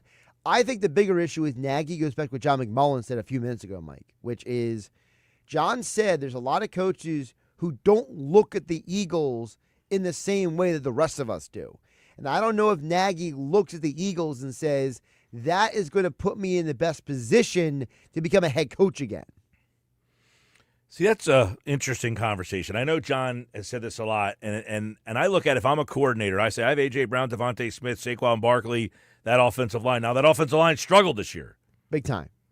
But generally, I would say, man, I think I can go up and down the field with this crew. Yeah, usually coaches have enough of an ego to say, I can make it work, Yeah, but you're not crazy to think that you can make something work with A.J. Brown, Devontae Smith. Like, if that's your starting point, you're saying, okay, those are two guys I can win with. But is Nagy more focused on becoming a head coach than an OC? That's the question. Well, but you would think if you came here and succeeded with this offense, you get a head coaching job. That's the problem with all these guys. True. They would come in, succeed, and then get hired. That's where the Eagles are up against a rock and a hard place constantly. They keep going down this road where if they hire someone and they have success, they're going to get hired. Although Nagy could just stay in Kansas City and get the same benefit. I don't know about that because the problem there is they don't know who's calling the plays. That's True. always the murkiness. What offensive coordinator on Andy Reid's staff is getting jobs? I can't think of any. Well, Nagy did. Bieniemy didn't. Bieniemy didn't, but he was a bad interview, they say. Doug Peterson did. Yeah, Doug Peterson did, but he wasn't getting interviewed by anybody else. The only reason he got that job is because of Andy's relationship with Philadelphia. Right. And that Doug had some ties here, too. Right. That did help. Nagy's really the only one. And now that he's been back here, he hasn't got any calls in the time that he's been back. And they've won multiple Super Bowls. Well, Nagy has a bunch of interviews this offseason. Right, but I'm saying, since he came back from Chicago, he has not gotten any interviews. Until now. So I think you have a better shot. Philadelphia's put two coaches, offensive coordinators, have got head coaching jobs in 5 years. Right. Maybe the idea is if you're Matt Nagy, it's less about who's on the team than more about if I go there, it might be a better opportunity for me to get the head coach gig. All right, next on the list is Thomas Brown. He is the pass game coordinator for the New England Patriots. He has ties to Frank Reich. He was the coordinator in Indianapolis after Sirianni left. Not a play caller in Indianapolis. He's the pass game coordinator in New England, so he's not a play caller there either. Nick Foles speaks very highly of him. Nick Foles seems to think that Brown is probably one of the better coaches he worked with in Indianapolis. Read into that what you will, is Nick Foles maybe being a little biased. He loves Frank Reich. I don't know, but we've used a lot of the Nick Foles audio this year, so I've heard him talk about Thomas Brown a lot. All right. Mosher lists these guys as interesting, but number one, Kevin Stefanski. I think he'll get a head coaching job. There's a possibility that all of the AFC North coaches are coaching with other AFC North teams next year. Did you see that Biscotti got asked. Biscotti got At the asked press if, conference, Mike Tomlin. about Mike Tomlin. He said that'd be bleeping awesome if he would coach the Ravens. Stefanski, I think he gets a head coaching job. Yes. Mike Kafka, he is interviewing with Tampa for their offensive coordinator job and someplace else. Kafka's fascinating because he comes from the Andy Reid coaching tree. Played for the Eagles. He played for a cup of coffee with the Eagles. Yeah, he was a draft choice quarterback, Northwestern, smart guy. I would not be overly excited. I wouldn't be excited, but is Kafka the guy who you go to if you're trying to just say, look, Nick wants us to go with his offense one more year. We tell Mike to come in here and maybe integrate his Andy Reid stuff with this, kind of like what Kellen Moore did the year before. Now, listen, he's worked with Patrick Mahomes in Kansas City. He had Dart this year. I thought he did a pretty decent job with what they had there. He's also a forceful personality. I think that might be the issue as well, which is there's been a lot of conversation out there, Mike. I don't know how much you buy into this or not, but there's a lot of people out there who say that the part of the reason why Shane Steichen had success with Jalen Hurts is because Steichen's a very aggressive kind of coach. So he's not the kind of guy to be passive, and that Jalen needs some hard coaching. Didn't really love him in the Hard Knocks. Kafka? Yeah. Not that is the be-all, end-all. Just he didn't make me say, man, I really like this There was nothing guy. about him that got you excited. Not necessarily. And by the way, I was a Kafka kind of interest in him. Maybe because he was a college quarterback, one of those guys. Like those guys typically seem like they have a good pedigree. A couple more. David Shaw, the Lions pass game coordinator. He coached Andrew Luck at Stanford. He was the Stanford coach, and he seemed like he was like the hottest of hot coaches for years at Stanford, and he never left there, and then he just fizzled out. The only reason why I'm against Shaw is because you go back and look at his success at Stanford, it was very much built on, hey, I'm great at recruiting certain kinds of players, but when he didn't have those kind of players, the team went downhill. Is he really a guy that's going to uplift this offense? Yeah, I'm not the big fan. He doesn't call plays either, but he's a pass game coordinator. They do have a lot of explosive plays. I do like the passing game in Detroit. All right, don't hold your breath, he says. Cliff Kingsbury. Now, I don't know that Kingsbury gets a head coaching job, but I have no problem with Kingsbury as my OC. I think Kingsbury could be a really, really great option because he will run the Lincoln Riley offense. And remember when Jalen Hurts was in college with Lincoln Riley? Well, and you remember the Eagles tried to hire Lincoln Riley. Right. So is Cliff Kingsbury the consolation prize? I don't mind Kingsbury. Mike McDaniel, I'd take in an instant. I would take him in an instant.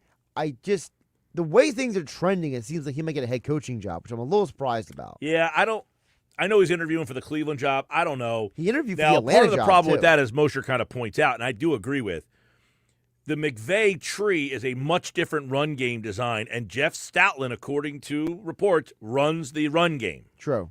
So is Jeff Stoutland going to want to give up his run game to Mike McDaniel? Probably not. Whereas a guy like Kingsbury might be much more amenable to that because it wouldn't really impact what he's doing. Couple other names. Mike Denbrock is the offensive coordinator at Notre Dame. Charlie Weiss Jr. is the offensive coordinator at LSU. And he says just because those guys, they're college guys, and the Eagles do like to go outside the box, but I don't see that happening. So McDaniel, I would highly be interested in. I like Mike McDaniel as an offensive coordinator. I do not like him as my head coach. Same with Kingsbury.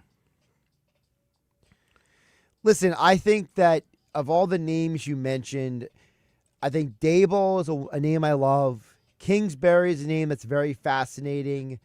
I have a little intrigue with Kafka. All right, who's the guy for you? The Eagles have officially fired Kevin Patullo.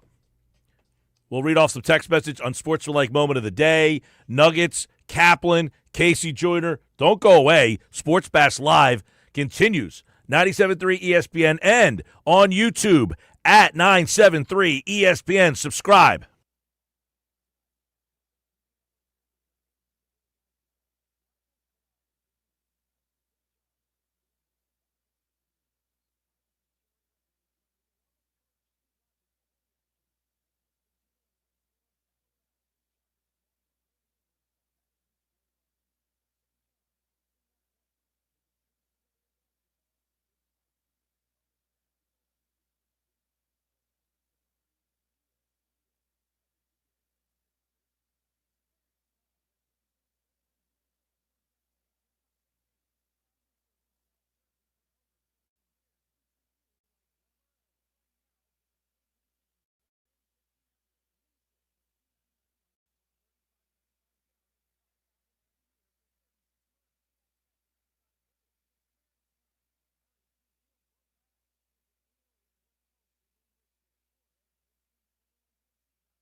it doesn't feel like the market is completely set to me.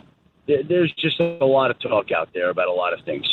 And so I don't know how many, if any, will actually happen, but there's too many unsettled things. Pittsburgh, Green Bay, others. There's too many unsettled things out there to think that there will be no more openings. That's Adam Schefter this morning on Unsportsmanlike. It's our Unsportsmanlike moment of the day. Some of those things have changed. There is an opening in Pittsburgh. Mike Tomlin has resigned as the head coach in Pittsburgh, but he said more things could be happening. And one thing just happened moments ago. The Eagles are now looking for an offensive coordinator. And we just gave out a bunch of options. By the way, Ventnor's Greg Roman has been let go by the Chargers. So he is available as well if you're interested in bringing Greg Roman to Philadelphia. There's a lot of interesting candidates, and there's 9 openings. 9 head coaching openings. And the Philadelphia Eagles now need a coordinator. Mojo and EHT asked the question, hey, Mike, is this new coordinator running his offense or the same stale-ass Sirianni offense? Mojo, I don't have the answer to that question. I wonder how this is going to go down. We brought it up with John McMullen, and he said that's going to be something that's very interesting because how do you bring in a new coordinator and tell the head coach we're not running your offense anymore, who's an offensive-minded guy? And this is what I go back to what I said yesterday about Sirianni. I'm no Sirianni hater, but maybe the evolution has just kind of run out on him. Like, what's his next act as the head coach here? I don't know. Mojo, good question. 609-403-0973. Mike, I don't want another coordinator who's just using this as a audition for a head coaching job. Well, I got news for you. Every coordinator is using every opportunity to be a head coach unless you're bringing in a veteran, older guy. And those guys generally want to run their offense. The one guy out there that makes sense is Frank Reich, because the Sirianni offense is really Frank Reich's offense. The Eagles need to find an offensive coordinator that's going to stay for a while, not someone who's going to leave if they have the success to be a head coach, similar to the way Andy Reid did with Jim Johnson, an older coach who had no desire to leave. Yeah, that's something we've talked a lot about. This and the text message does mention Frank Reich. Thanks, JW in Ocean City. Football at 4 with Adam Kaplan. Next.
Football at 4, powered by the Inside the Birds podcast. It is brought to you by the Fanatics Sportsbook at Ocean Casino Resort in Atlantic City. The Eagles have fired Kevin Patullo. What is next for the Birds? Free agents. Where do they go from here? Let's get into it. Adam Kaplan's here from the Inside the Birds podcast, which you can get on all podcasting platforms. Just search Inside the Birds. Adam Kaplan in the house as the breaking news just moments ago. The Eagles have fired Kevin Patullo. He will now, I don't know if he has a role in the organization or what they're going to do with him here, but they'll have their 5th offensive coordinator in 5 years. And not surprising news, I guess, Adam? No, I mean, it would have been a shock or miracle if Patullo was going to keep his job. By the way, if you read the statement, this is actually kind of funny. Let's just give you an inside look at how things are done. So I actually was on their website at 3:29, and I saw their announcement that Patullo, and I saw Nick's. It was very clear that he was fired. He's not going to be with the team. That if you just read the release that they put out or the statement they put on their website, he's out. He's not. It doesn't seem like he's got a job with the organization. So, but anyway, Mike. And then like a minute and a half later, it got leaked to the national media. I thought that was comical. That's the way it goes sometimes. It's very funny. But overall, Mike, when you look at it, and you said this very well, Mike, when you work for Nick Sirianni, no matter what Nick says, because he actually, you probably won't remember this. First, he basically said when he announced that he was looking for a new coordinator and that guy would be able to run his own show, he backed way off of that. However, he said it then. This is 2 years ago. And then what happened with Kellen Moore was, I know for a fact from everyone I spoke with who graded the tape, it's the same scheme with occasionally different concepts. Every now and then, Hurts had said it was 90% different. It wasn't 90% different. It was very much the same. But Kellen Moore added stuff that he had not seen before. That's all. That's all. So, real quick on Kevin, obviously he's out. Yep. What kind of coordinator is plausible here? I mean, do you get a guy, a high-profile guy, say, look at this offense. I'd love to get my hands on this. Or do they not want to work with Nick in this offense? Does Jeffrey get involved and say, Nick, your offense is done? I mean, I don't feel like we've heard the end of what's next. Well, I know in 2020 that Rich Scangarello was more or less forced on Doug Peterson. Remember the innovation, and Doug bristled at that. He didn't like it, but because Doug didn't really handle his coaching staff, like he didn't hire most of the coaches. Scangarello, because they wanted to add the West Coast element and the Shanahan principles, because Scangarello came from the Shanahan tree, and that backfired mightily. It was a train wreck. Jeffrey does get involved. He wants innovation. This one will be interesting because let me just explain why Mike McDaniel makes no sense. Hurts is not a timing and rhythm type of quarterback. He's just not. Though he's shown a little bit better in the second half, really since the Charger game, Mike. He's shown more of a willingness to at least throw the ball inside more than he ever has, but that's not the kind of thrower he is overall. And he's never been a timing thrower. That's an anticipation thrower. So that would make no sense. Anyone from the Shanahan tree, yeah. You never say never, Mike. That's what I've learned. We've used this phrase for now 9 years with the Eagles. You never say never, but it makes zero sense from a compatibility standpoint. Well, you got Kingsbury, Stefanski, that level of guy. Do you see any opportunity there? Or do you think those guys are pie in the sky? Well, Stefanski wants to be a head coach again. So yeah, I figure he will get a head coaching job. He's the one that I think definitively gets a head coaching job. I'm not sure about Kingsbury or McDaniel. Well, here's the problem. Cliff Kingsbury would have been the OC. We reported this at the time, but Cliff wanted to fire a lot of their offensive coaches because he wanted to bring his own staff. Cliff is brilliant, very smart. Now, he would fit in very well with Hurts because he runs a lot of spread concepts. Hurts is down with that. Yep. But the other name to watch, we'll see if he's on there. Jeff brought this name up. He just fits stylistically. That's Todd Monken. Mm-hmm. Jeff brought this up to me yesterday. And when I thought about it, the thing I love about Monken is he runs everything. He runs everything you could possibly want. 12 personnel, 11, 10, 13 personnel, which is 3 tight ends. He would be a great fit. So we'll see if the Eagles are interested. Now, I know this. I'm not saying they'll even make a call to Greg Roman's agent. Yep. But I know someone in their building has always liked Greg Roman. I know that for a fact. it doesn't mean they're even going to be interested. I'm just telling you that they've kind of liked Greg Roman over the years. Well, he just got fired, as you mentioned, and he's now been fired. This is crazy. He's been fired by both Harbaugh brothers. Poor guy. Yes, he was in Baltimore now, and of course San Diego or L.A. with the Chargers. Yeah. Greg Roman from Ventnor, Holy Spirit. He has been let go by the Chargers. The Eagles now have a opening here as well. And then I guess that would be the question, like, does Nick get to keep this little cockamamie offense that is his? Or do they say, look, Nick, we got to evolve and move on from this offense. He got us a Super Bowl. Congratulations. Yes, you got me? Adam, you got me? Mike, you there? Yes, I hear you. I can hear you now. You there? Yes, I'm here. I got you. I can hear you. All right. I hear you. Yeah. So this one is going to be interesting, Mike. This one's going to be interesting. Jeffrey, because remember, they has to have his year-end meeting with Jeffrey. Mm-hmm. And this is where I was told some of the names on his list got erased before the meeting. So I think he's going to have to give it long thought. This is a little bit more complicated because you got the Hurts factor, what's going to work with Jalen. It's very difficult, to be honest with you, Mike, to get someone who's going to fit here. I agree. Let me ask you this, Adam. I know, everybody wants to blame Patullo, and he got fired. But how much blame do you put on him? Is he the reason this offense struggled so much? It's the scheme from Sirianni, but Kevin had a hand in it because he had been the pass game coordinator before this. Like the last play, their last play of the season, the 4th and 11, was so poorly designed. I can't tell you. I spoke to 3 coaches now from around the league, and they all said the same thing. You're running 4 verts versus quarters coverage, really? On the 4th and 11, right? With no outlet, like with no hitch routes to get the ball within 15 yards. Like that's just not. That's bad. That's bad, Mike. That's it. That's inexcusable. I don't know if Jeffrey would understand that, but that's bad. And that's on Nick because it's his scheme, Mike. Well, then my next peel of the onion to the question would be then. I've got Mailata, I've got Dickerson, Juergens. They're all signed. I got Steen. I've got Lane. I don't know what his deal is. I don't know. Am I replacing anybody on the offensive line? Am I replacing anybody in the offense? Like, are we just basically bringing back the same exact offense? Maybe not Goddard. Who knows his future? But essentially everybody. How is this offense different then? Well, Steen is the guy that they have to take a look at because they're locked in everywhere else. Now, Lane's as he always is. Yep. And then with A.J. Brown, Mike, he can't get out of it by trading him. In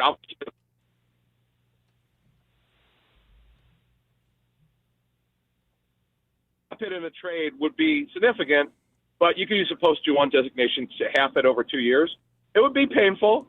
But that's the one to watch as we come to mid-March when free agency opens, Mike. Yeah. Because it's – I've told our Patreon members all season, I'd be very surprised if A.J. Brown's back. I just would be. There's a lot going on there with A.J. A lot of it – most of it's out. Not all of it is. It's just – and by the way, they have a lot of draft picks. They could replace him. He's a very good football player, turns 29. They've been able to dodge the injury bullet, unlike the Titans could with him. It's pretty interesting. We're talking with Adam Kaplan, Football 4, and obviously this news just came down that Patullo has been fired, and now we're kind of looking where they go from here. They do have a lot of free agents on this offensive side of the ball.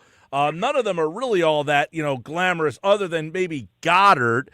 But you look at Pryor, Toth, Fred Johnson. I mean, their offensive line was a problem this year, and some of it was the depth problem. I mean, Toth came in, played okay later on, but he was a problem earlier. Matt Pryor, they tried to play him. He was terrible. Yep. Fred Johnson, they traded for. They got to at least look to get some more depth on the offensive line and some of these guys back. Kalen Granson, Grant Calcaterra, all 3 tight ends are free agents. Dotson as a third receiver. They got to get a guy that can run at wide receiver. Dillon made no impact at all. It's funny. With Patullo's offense, Mike and / Sirianni, they never really used the third receiver. No.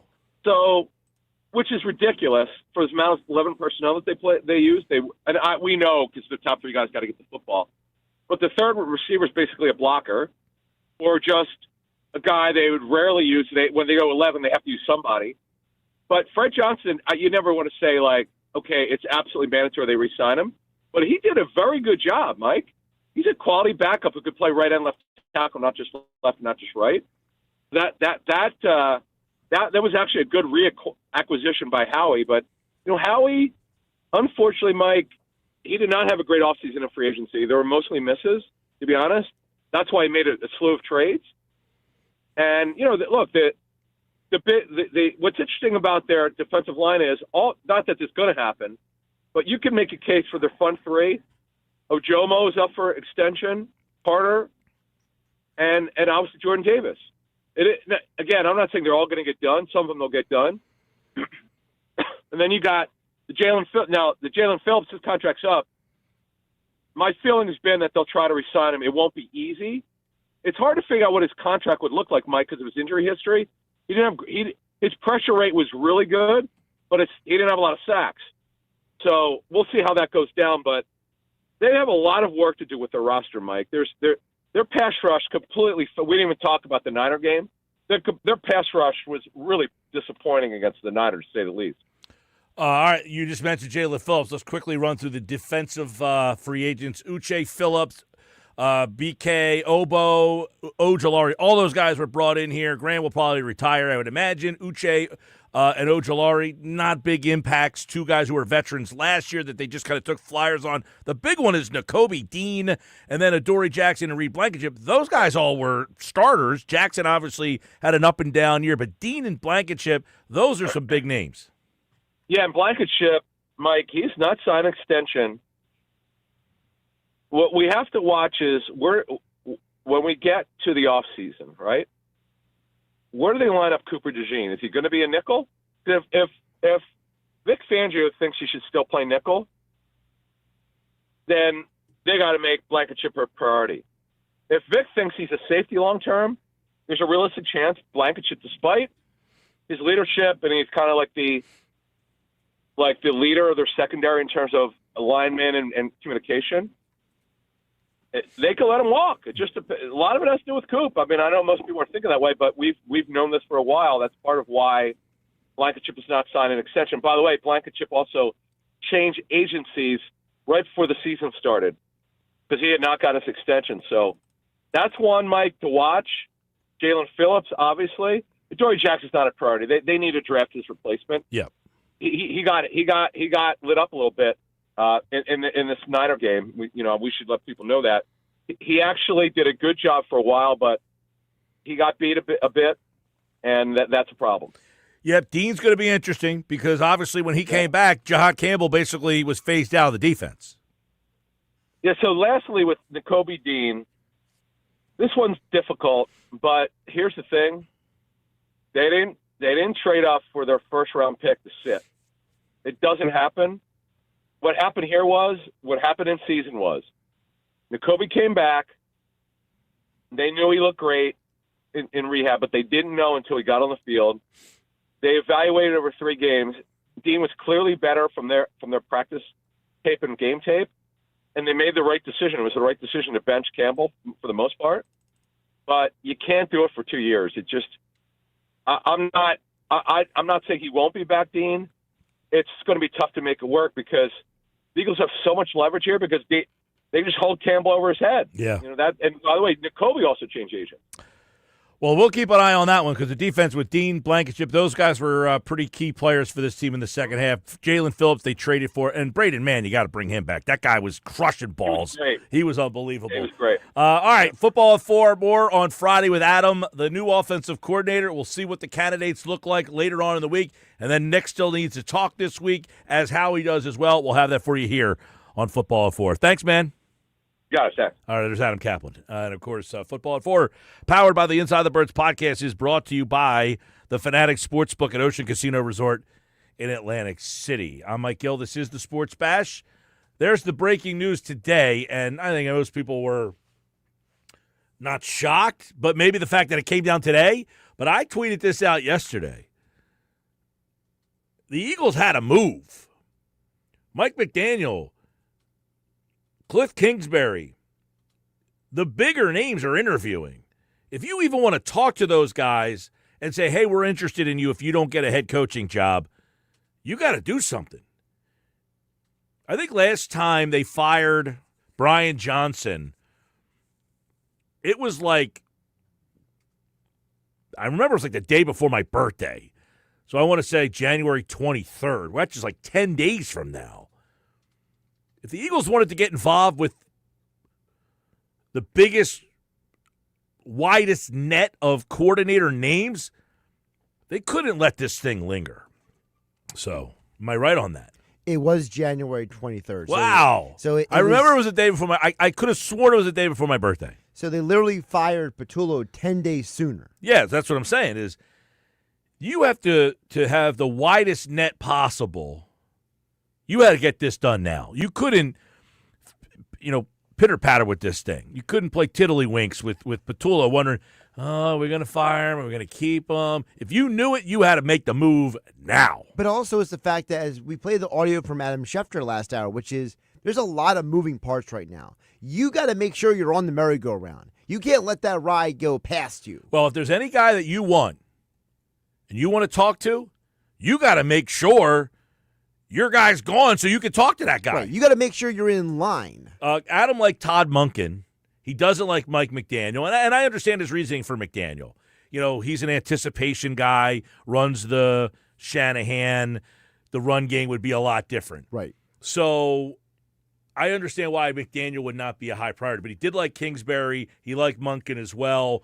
Who's the guy out there for everybody? 609-403-0973. And look, again, my pie chart has Kevin Patullo pretty low on the list. That doesn't mean I'm not signing off on this. I said before, I would have never hired him, and I would have got rid of him because I just think he lost the room. I just don't think they had confidence in him. It's like Desai. Remember the reports about Desai it wasn't that he had a bad scheme or he didn't know what he was doing. He just didn't have the command of the room. He also was a horrible communicator, according to a lot of reports with Desai. Patullo was my thing with Patullo from the beginning, Mike, was always that Sirianni hired his friend. Sirianni hired the guy that everybody likes. Well, just because you like somebody, just because somebody's your friend, just because the quarterback likes you and the wide receiver, it doesn't mean you're qualified for the job. No, but listen, everybody does that, and I don't think that's fair because Patullo has been here through all the success. So are you minimizing his success? That's not fair either. What's to say that he didn't deserve to be considered? Now, in my opinion, that's different. Hey, you deserve to be an offensive coordinator. It's just not right now on this team. We have won the Super Bowl. You've never called plays before. It's not to say that you could not be considered for the job. I just feel like winning the Super Bowl and handing it to a guy who, he's the pass game coordinator who's been here since they got here. They've been here 5 years together. But what would mean? Maybe this is what I don't understand. Maybe I'm the idiot here, so I'm just prefacing. Well, I'm not throwing that out the window either. Okay, what makes him? Hey, you've been here for 5 years, the pass game coordinator. Why should that be a prerequisite to be an offensive coordinator? Well, that's usually the natural progression. Is you were a positional coach, you're a quarterback coach, or a pass game coordinator, or a run game coordinator. And the natural progression goes from there to offensive coordinator. But most of those people you're referring to at some point in their professional life have done play calling before they were given that job. Yeah, but you're at some point of your life, this is breaking news for you. At some point, your first job is your first opportunity. So you don't just grow up and say, oh, I've been an offensive coordinator calling plays my whole life. At some point, no one's done that. But I'm talking about throughout football history, okay? You can name almost no one who has ever, their first time calling plays was in the NFL. For example, Brian Johnson called plays in college. That's not true. Kyle Shanahan was the offensive quality coach for Tampa Bay. Then he was the wide receivers coach in Houston. Then he was the quarterback coach. And then he became the offensive coordinator. That's his first time of being a coordinator was for the Houston Texans. He went from wide receiver coach to quarterback coach to coordinator. That's the natural progression. You work your way through the chains. I mean, that's Kyle Shanahan. I picked him because, and I didn't even know that that's his role. But he's got to start somewhere. You got to be the coordinator for the first time somewhere. Shanahan, now his dad, probably got He was also considered a savant, was Kyle Shanahan. Like, he was a guy when he was even in college that, like... All right, I'll go to Sean McVay. Sean McVay, I believe, started as a quality control coach. He was an offensive assistant. That's all it says for Tampa. Right. Then he was a wide receivers coach for the Florida Tuskers. I don't even know who they are. They don't exist anymore. He was an offensive assistant for Washington. Right. Then he was the tight ends coach. In Washington, And then he became the coordinator. So he went from tight ends coach to coordinator. What made them say you go from tight ends coach to coordinator? But see, you just described two guys who are considered offensive savants. Well, what's to say that they didn't look at Patullo in that realm? Like, hey, we really think, all right, let me go to Stefanski. You can go to anyone you want. The point is that what is it about Patullo? I don't know. I'm not in the room with him, but obviously they felt that he has been an integral part of. They've been to the playoffs 5 times. They won a Super Bowl and went to the Super Bowl. They probably said, hey, you're a big part of why we have had this success. I think the bigger answer is not that. I think the bigger answer is they did not want to bring in another outsider to change things on Jalen Hurts. I think that was the bigger reason. It's a possibility, why he got the job. but that's all of these guys. It's who you know, and it's very many times it is a connection to somebody, or you know somebody, and that's how you feel comfortable with somebody. Bringing somebody else in does not happen all that often. It's generally like you hire people that you have a familiarity with. I'm aware of that. I'm just saying that, again. Do I think he was the best guy for the job? No. But I don't know these guys. I never worked with any of these guys. We're just going off our opinion of what we saw the end result as, and then we say, you weren't the best guy.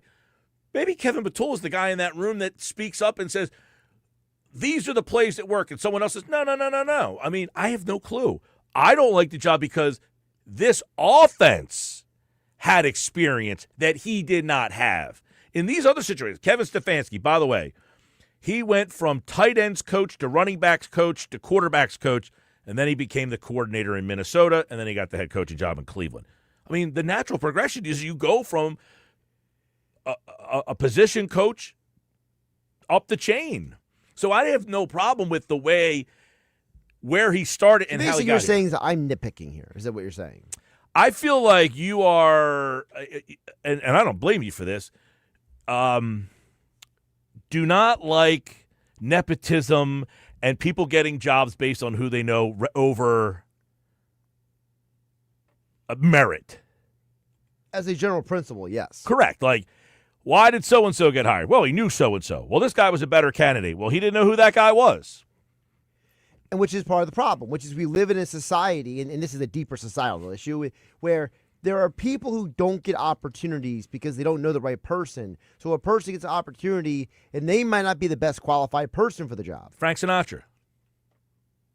That's life. That's what all the people say. But I'm not disagreeing with that. By the way, Brian Daboll was a defensive assistant in New England. Right. Then he became the wide receivers coach. Then he was the quarterback coach. And then he became an offensive coordinator in Cleveland. Yeah, but see, that's not the full story because he also called plays in college. So, not according to this. Is that Wikipedia or is that someone's actual bio? This is his Wikipedia, but his career history is he was at William & Mary as a volunteer assistant. Then he went to Michigan State as a grad assistant. Then he was at New England as a defensive assistant. Then he went to New England as a wide receivers coach. Then he was at the Jets as a quarterback coach. Then he went to Cleveland as an offensive coordinator. After Cleveland as an offensive coordinator, he went to Miami. He was the coordinator there. Then he was the Chiefs coordinator. Then he went back to New England, was the tight ends coach. Then he went to Alabama. He was the offensive coordinator there. Then he went to Buffalo. He was the offensive coordinator there. And then he became the head coach. So he was a coordinator twice before he even got to Alabama? He was a coordinator 1, 2, 3 times. Wow. Yeah. So he won't get the job because he's overqualified. But a lot of these guys, again, with Patullo, he had enough of a he had enough experience to be considered for the job. And listen, I know from coaching experience myself, and listen, I'm coaching on a very low level, there are certain people that you coach with that you feel comfortable with. Now, you could bring someone else in and they ruffle the feathers of the whole gang, and that ruffles everything. And you say, I don't, like, you got to be willing to take that shot that that person's going to fit into the group. And when you have a team that won the Super Bowl, I can understand them saying, hey, we just won the Super Bowl. We have a good group of guys here. Let's just keep moving forward with what we have. And it didn't work. The problem with that is they tried it in 2023 and it didn't work. That's where I have to say, I don't agree with you on this one. I understand the first time you went to the Super Bowl, you lost Steichen. Hey, we have a good group of guys here. Let's keep it together. Let's just go with Brian Johnson. And that blew up in your face. So I understand the thinking of, hey, we have a good group of guys. We like each other. We get along. We all work hard. But it didn't work in 2023, and you tried it again. And therefore, I got to blame Sirianni for that hire because you did it the last time and it didn't work. All right, coming up, Knicks Nuggets on the Sports Bash Live, 97.3 ESPN, the 97.3 ESPN free mobile app. And we got a big audience watching the show today on YouTube and on the X platform at Mike Gill Show at 97.3 ESPN. Watch the show live.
All right, 4:34, time for the Nuggets now on the Sports Bash Live, 97.3 ESPN. Don't forget the Metro Basketball Classic is coming to Stockton University. You can check that out January 29, 30, 31. The Stars of Tomorrow are in South Jersey today. Now, this is one of the highest level high school basketball tournaments in the country, the Metro Basketball Classic. VJ Edgecombe played here, Cooper Flagg, Cade Cunningham, Cooper, Cade, those guys were number 1 overall picks. They played in this tournament. Now, normally, this tournament has been up in North Jersey over the years. They're bringing it to Stockton. Let's make sure that this event does really well, because this is an awesome, awesome group of talent that will be playing here. By the way, Atlantic High will be playing, Middle Township will be playing, and other national powers will be playing. MetroBasketballClassic.com for tickets. Time now for the Nuggets. Nick Earnshaw is back. Well, got the breaking news. We got a lot of stuff happening. Big Sixer win last night. People kept telling me Joel Embiid needs to retire. I don't know about that. I think the Sixers are probably pretty good with that Embiid fella. He's pretty good. Let's see what the Nuggets has today. Oh, we'll get to Embiid in a second. Oh, hold on a second. Wrong pot. That's my fault. There we go. Oh, there we go. We'll get to Embiid in a second there, Mike. We'll get to him in a second. But guess what? It's over. Patullo, no longer the offensive coordinator. Thank goodness. He shouldn't have been hired in the first place. And that goes back to you and I, where we agree on the Patullo thing. This was the wrong hire from the get-go. He should not have gotten the job. They should have probably went outside the organization like they had done in the past. They did not. They reverted back to the 2023 ways, and this is the result that you do get. Now, looking at some reports, Mike Garafalo, Jeff McClain. Jeff McClain putting out just a few minutes ago that Kevin Patullo will no longer be the Eagles' OC, but that doesn't mean he has been fired. He could remain on staff, as I mentioned, was a possibility on his podcast yesterday. He may also choose to leave the organization. That is to be determined. So he technically is still employed by the Philadelphia Eagles. However, he's just been relieved of his play calling duties as offensive coordinator. So there's still a chance maybe he goes back to his old role at that point, which is fine. I'm actually okay with that. Move him to his old role. Cool. Fine. You get somebody else in here. They had success with Kevin Patullo in his old role. Just not calling plays. He was awful at that. Awful. Mistake, obviously, at the beginning of the year. But I want to go back to something you guys were talking about earlier today. Your pie chart, Mike. Your pie chart omitted the most important character of the whole team. Nick Sirianni. How does Nick Sirianni not get any percentage? Yeah, he probably should get. Part? He should probably be a part of that. I'm just looking at who is a part of the offense, and I did put lack of execution. I kind of include him in that role there, where he's not executing in terms of he's a part of the penalties. He's a part of them being a lot, all that stuff. I think he's kind of lumped him into that role. I could have put him by name a little bit more and gave him that. But when I said lack of execution, he's kind of in that spot there.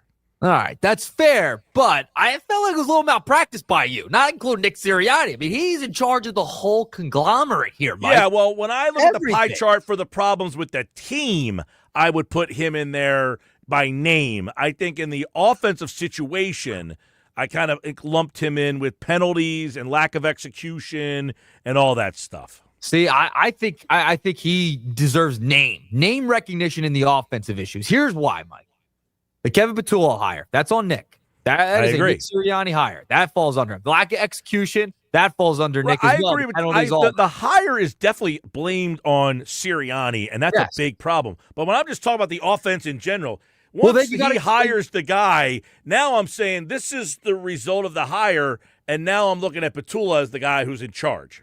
Fair. But it is also Nick Sirianni's scheme. Because if I blame part of the problem too. But if I'm putting the pie chart on defense, Sirianni doesn't get credit for the defense, even though he, what I'm saying? But Sirianni's considered an offensive guy, right? This is his offense. This is his scheme, and the scheme has not evolved. That falls on Sirianni. He deserves a big chunk of that pie on the offensive side because this is his offense that he gave Kevin Patullo, who could not call the offense properly. I get the point with the offensive line, but this is Sirianni's team and his offense. This is his offense that he has implemented, that he gave to Patullo to call the plays. Did not do a very good job at that. But also, Nick Sirianni deserves a lot of blame here because he did not evolve And you heard that you brought it up yesterday. Devontae Smith said this is the same offense they've run since he's been here.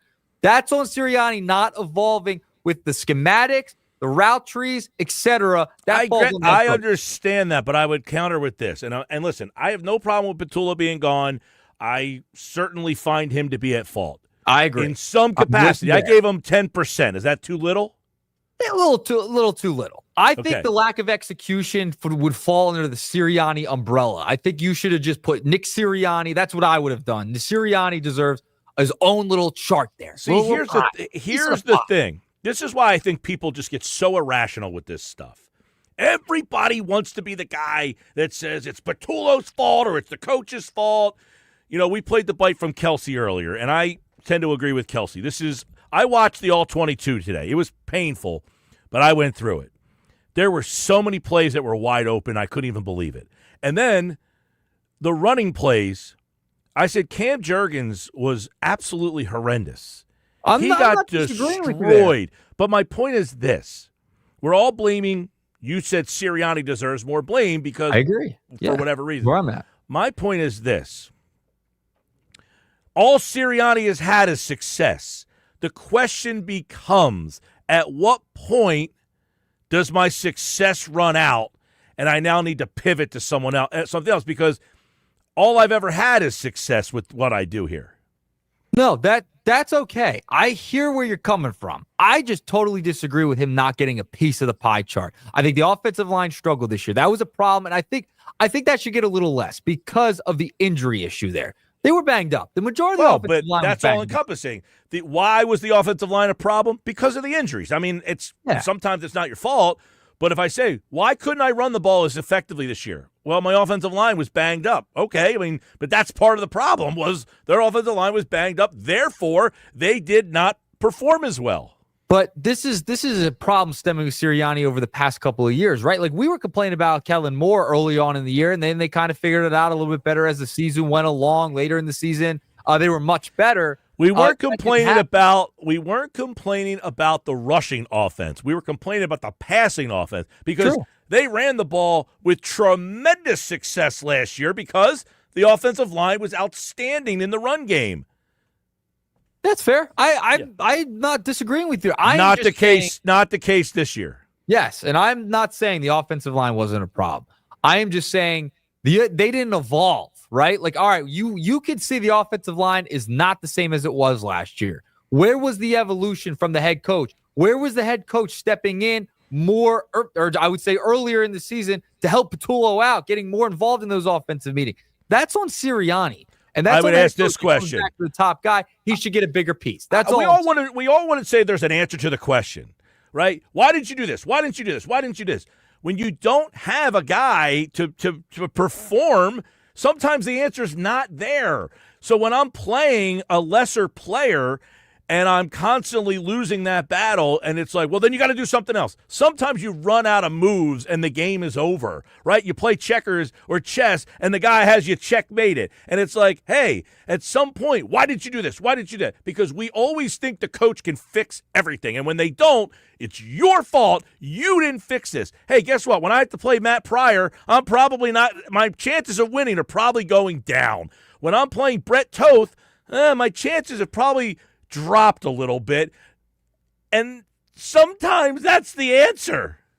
Listen, I am not disagreeing that there is a piece of the pie chart to go put blame on the offensive line, Patullo, Sirianni, Hurts, the lack of execution. That's great. I think there's a piece for everybody. All I'm saying is Sirianni deserves a bigger piece than you would give him, and that you gave him on the offensive side. He hired Patullo to call the plays, did not do a very good job. This is his offense. It looked anemic, and he was handed the most expensive. My reasoning on that is from what I watched, the players missed lack of execution was far more of a problem from what I watched on that tape. But you had players across the league, analysts, former players saying all year as well that this was a predictable offense too. And doesn't matter. Their offense has always been predictable, and yet they succeeded because they out-executed you. This team, Devontae Smith said it. It had nothing to do with the scheme. He said lack of execution was our problem. And then Mailata said, had nothing to do with the play calls, lack of execution. And then they asked Barkley, and he said, if 3 people have told you the same thing, why won't you guys believe us? Well, what about it's CJ GJ? CJ GJ went on McCoy's thing and gave the wink. He gave the wink, right? I don't care. If I tell you the tush push is coming and you know it's coming and I execute it, it doesn't matter that you know what play's coming. Thing. They knew the offensive line was not the same as it was last year. You had to be more creative. They were not creative enough with the guys that they had. They were relatively healthy on the with their skill players at quarterback, wide receiver, running back.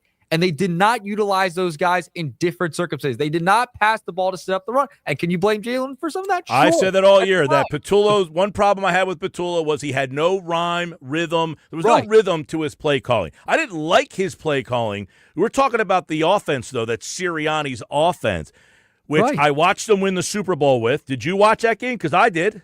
I'm not saying it's all on Sirianni. You're missing my point. All I'm saying is he deserves part of the blame for this year. I agree. I said he's in the 20%. You didn't put him in your pie chart. You said I did. He was in the 20 execution. He was in the 20%.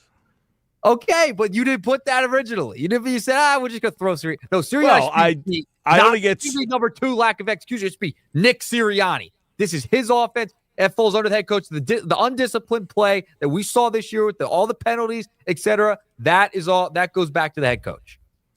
Which I wrote in the pie chart. Penalties, lack of execution, all of that stuff. Hiring of Patullo, lack of evolution, all of that. I think he deserves a big piece of this. Definitely. I gave him 20%. All right. I would give him more so 30 to 40, but that's just me. Hey, listen, I admit, okay, I will always blame players at a much higher rate than the coaches. That's where we disagree. We have a fundamental disagreement there. Right. Well, but guess what? I mean, most people blame the coaches for everything. Like the coaches could go out on the field and catch, like a pass that's thrown to Devontae Smith that hits him in the hands. That's Patullo's fault. A pass that goes to A.J. Brown, he's wide open. He drops it on 3rd down. That's Patullo's fault. A pass on 3rd down, open, drop. They had 4 drops on 3rd down. All 4 Sirianni and Patullo's fault. Okay, I'll play along. It sounds idiotic, but I'll play along. That's not what I'm saying, though. That's not at all what I'm saying. I am saying he just deserves more of the blame because it starts at the foundation. That's what I'm saying. Okay, I mean, I don't agree, but you can have your way of looking at it. I'll look at it my way. This is why it's Nuggets. That's why it's a good time. Because I tend to like what Jason Kelce said. And I kind of respect his opinion because he knows this team inside and out, and he knows those players, and he played with those players. And he said, it's on those players. They were very mediocre. They had plays to be made. And what I watched this morning was sickening to see how many plays were there and were not executed. And I'll tell you who I put on that chart at 20%, who, by the way, probably deserves more, is Jalen Hurts. There are plays where guys are running, when I say wide open, they could have won that game 40-23 if they just simply threw the ball to the right guy. What is he being told? What is Jalen being told to do? Is he told to go to his first read? Is he told to wait and let the play develop? Or where is he supposed to go? What is he being told? That I don't have the answer to, but what I can tell you is this. The play over the middle where Devontae Smith, who's a pretty good player, it's not like I'm asking you to throw the ball to Jahan Dotson, okay? You got Devontae Smith running right across the middle of the field, wide open. And by the way, people talk about they run the same play all the time. Yeah, and because the guy's wide open all the time. And he refuses to throw the ball to that guy, and yet 0 for 7 on throws 15 yards or more down the field. He keeps choosing to throw the ball down the field to A.J. Brown, incomplete. Down the field to Dallas Goedert, incomplete. Down the field to A.J. Brown again, incomplete. All 3 of those times running wide open, frolicking in the mire, saying, hey, here I am. Unwillingness to throw the ball over the middle of the field. Big problem. Well, and that goes back to part of the pie chart, right? I think Sirianni, I think the offense was no rhyme or reason, starts with his offense, right? And listen, their offense. I like open guys. Amazing. Do you? This offense wasn't great last year. And the offense wasn't amazing last year. Towards the end, it was. That's when they kind of figured it out. But this goes back to a bigger problem with Sirianni. Jalen, listen, did he miss some guys? Sure.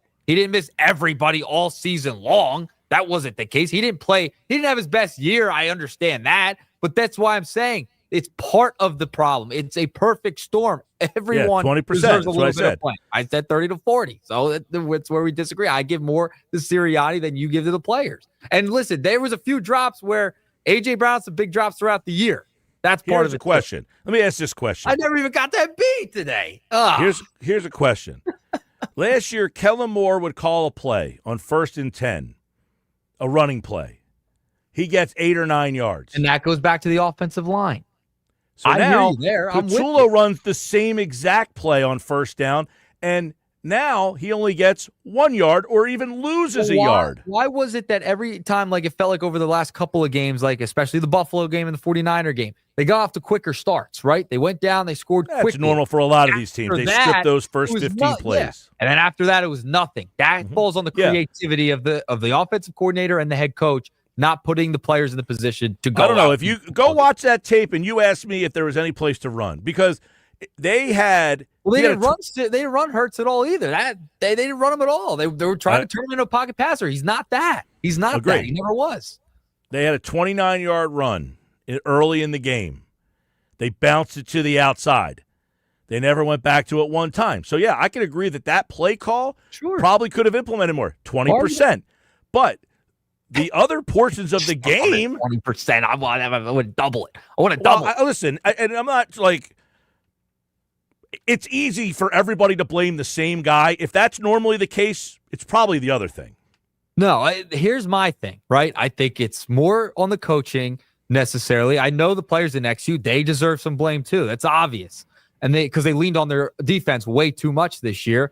And then also the offensive line being banged up. It's the perfect storm. All I'm saying is I think you should have put Sirianni If their offensive line this year was as good as it was last year, we wouldn't be having this conversation. And how much does Lane Johnson mean to them? I mean, he's getting older now. You have decisions to make, clearly. Well, those decisions are being made right now. We're going to be talking about it more. No Embiid nugget? We didn't even get to it. We got carried away here, Mike. We got carried away. No Bichette nugget? I had 2 ready. You could ask Tyrell, the producer, and you could ask Josh. I had sound ready. All of it. No, I didn't even get to it. It's all right. We'll get to it. All right, next hour, Casey Joyner, One Thought Every Game. See you, Nugs. Right here on the Sports Bash Live, 97.3 ESPN. We got a bunch of Nick Foles stuff. I want to hear what Nick Foles said. We'll see if we have time for that tonight. If not, definitely tomorrow, because he had some very interesting things to say about this season and what happened to the offense as well. Kevin Patullo has been fired by the Eagles.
All right, 5 o'clock, Sports Bash Live, 97.3 ESPN. The Eagles have fired Kevin Patullo. He is out. So is Mike Tomlin, by the way. He has resigned in Pittsburgh. We'll get into all that and more. The Eagles lose to the Niners. What happened in the game? And it's a part of the bigger picture. Casey Joyner from The Athletic, CaseyJoyner.com. Check out his new Substack. Joins us right now on the Sports Bash Live, 97.3 ESPN, the 97.3 ESPN free mobile app, and you can watch the show on our YouTube channel, 97.3 ESPN. There's Casey Joyner if you're watching on the YouTube channel. What's going on, man? How are you? News just keeps coming, doesn't it? With more, it's like one every day. It seems like we got another coaching job. 9 openings now. Well, we got 9 openings. One of them is an offensive coordinator opening here in Philadelphia. I want to start with that. When you just watched the Eagles, obviously they had problems all season long. Everybody has an opinion on whose fault it was.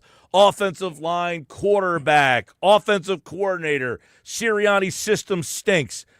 I had a pie chart of like what I had out there. Do you have a pie chart? Do you point the finger at somebody in particular? What do you make of Patullo getting fired today and his role in this offense that was just underperformed all year?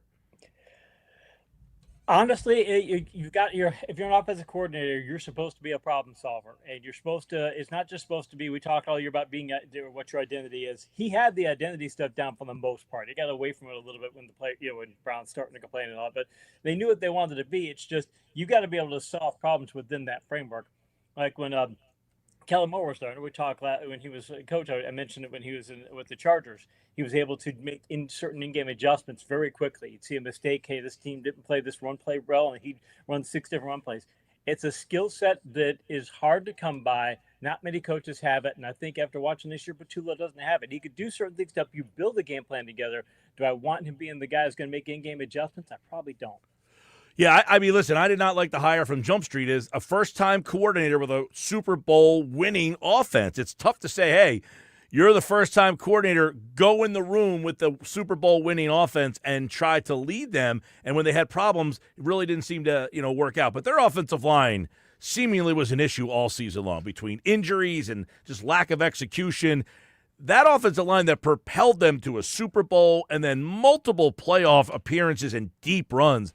You just wonder if they just are banged up from the 5 years of all the attrition of running the football as much as they do. That very well could be, and you've got one of the great offensive line coaches of all time, so I don't think that's the issue.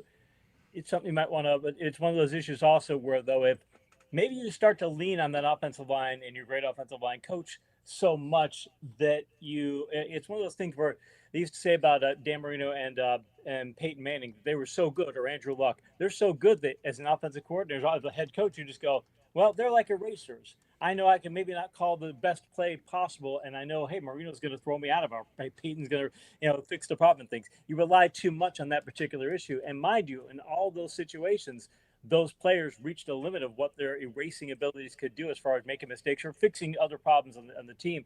I think when you've got that good an offensive line coach, that good offensive line for so long, you rely so much on them. You had a situation when you had Kellen Moore where, okay, I can find ways to take pressure off of them. They couldn't find a way to take pressure off those guys this year. You look at this offense, and you're a coordinator. Is this an attractive spot? Yeah, because you want talent.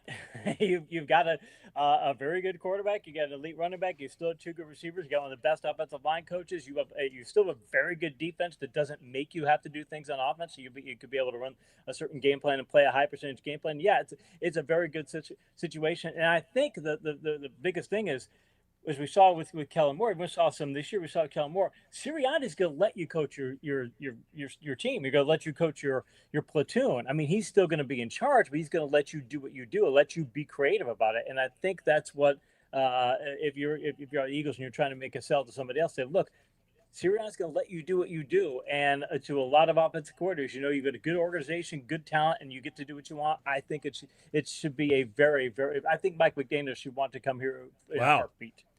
Yeah, I was going to talk about Mike McDaniel, Cliff Kingsbury, that level. Like, if they don't get head coaching jobs, do they want to come here? And then you get the whole thing of, like, do you get to run your offense, or do you have to run Sirianni's kind of wonky offense that he has kind of put on in the lap of every coordinator? By the way, this will be Jalen Hurts' 13 different play caller in 11 seasons when you go back to college, and you wonder how much that affects his evolution and growth. I don't mean to laugh about that. That's just ridiculous, though. If I have that many coaches in that kind of time, it's unreal.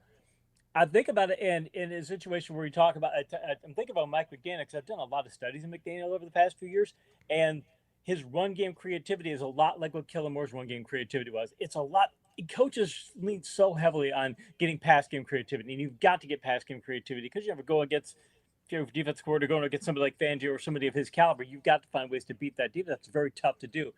But with a team like the Eagles, your run game creativity might be just as important because it's finding ways to, I talked about this year where, hey, defense plays certain ways and this is going to give you the home runs. You got to find a way to get them out of that and say, we're still going to get our home runs. You want to play your front that way? All right, we're going to find ways to beat it.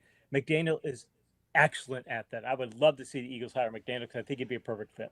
I like McDaniel, too. Brian Daboll's name has come up. He worked with Jalen at Alabama. I don't know how well that would work. I don't know what their relationship was like at Alabama. He was the one, I guess, that was there when Jalen got benched in the national championship game. However, there are Todd Monken, an interesting name, a guy who had some top 5 offenses. They could never get over the top in the playoffs. But if you wonder if Jalen has that maybe winning X factor that maybe Lamar lacks, who knows?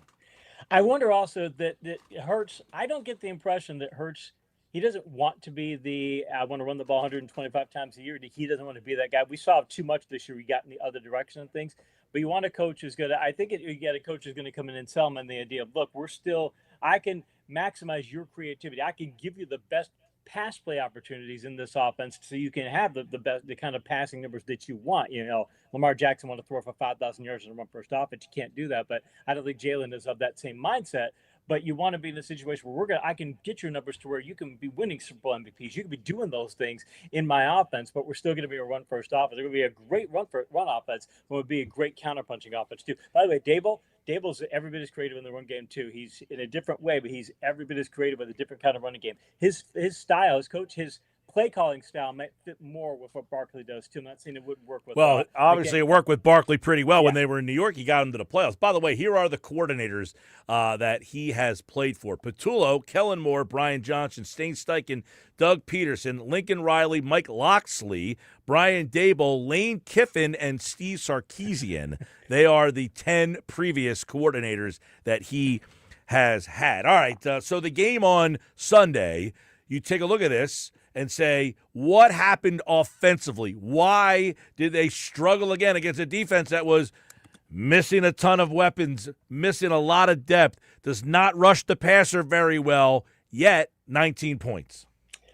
4.8 yards per attempt of the air. That's what it really was. That the Niners said, look, they did that. We're going to not give you big runs. And then Barkley had a 29-yard game, but still 26 carries, only 106 yards, 4.1 yards per rush. You're not getting big breakaways there. So they kept the ground game in check, and 4.8 yards per attempt to say, we're just not going to give you the deep stuff. I know there's the whole thing about did A.J. Brown reach for that pass, this and that. Those are both contested ball situations. Very tough thing, but I'll give you an even number that this was the difference maker in the game.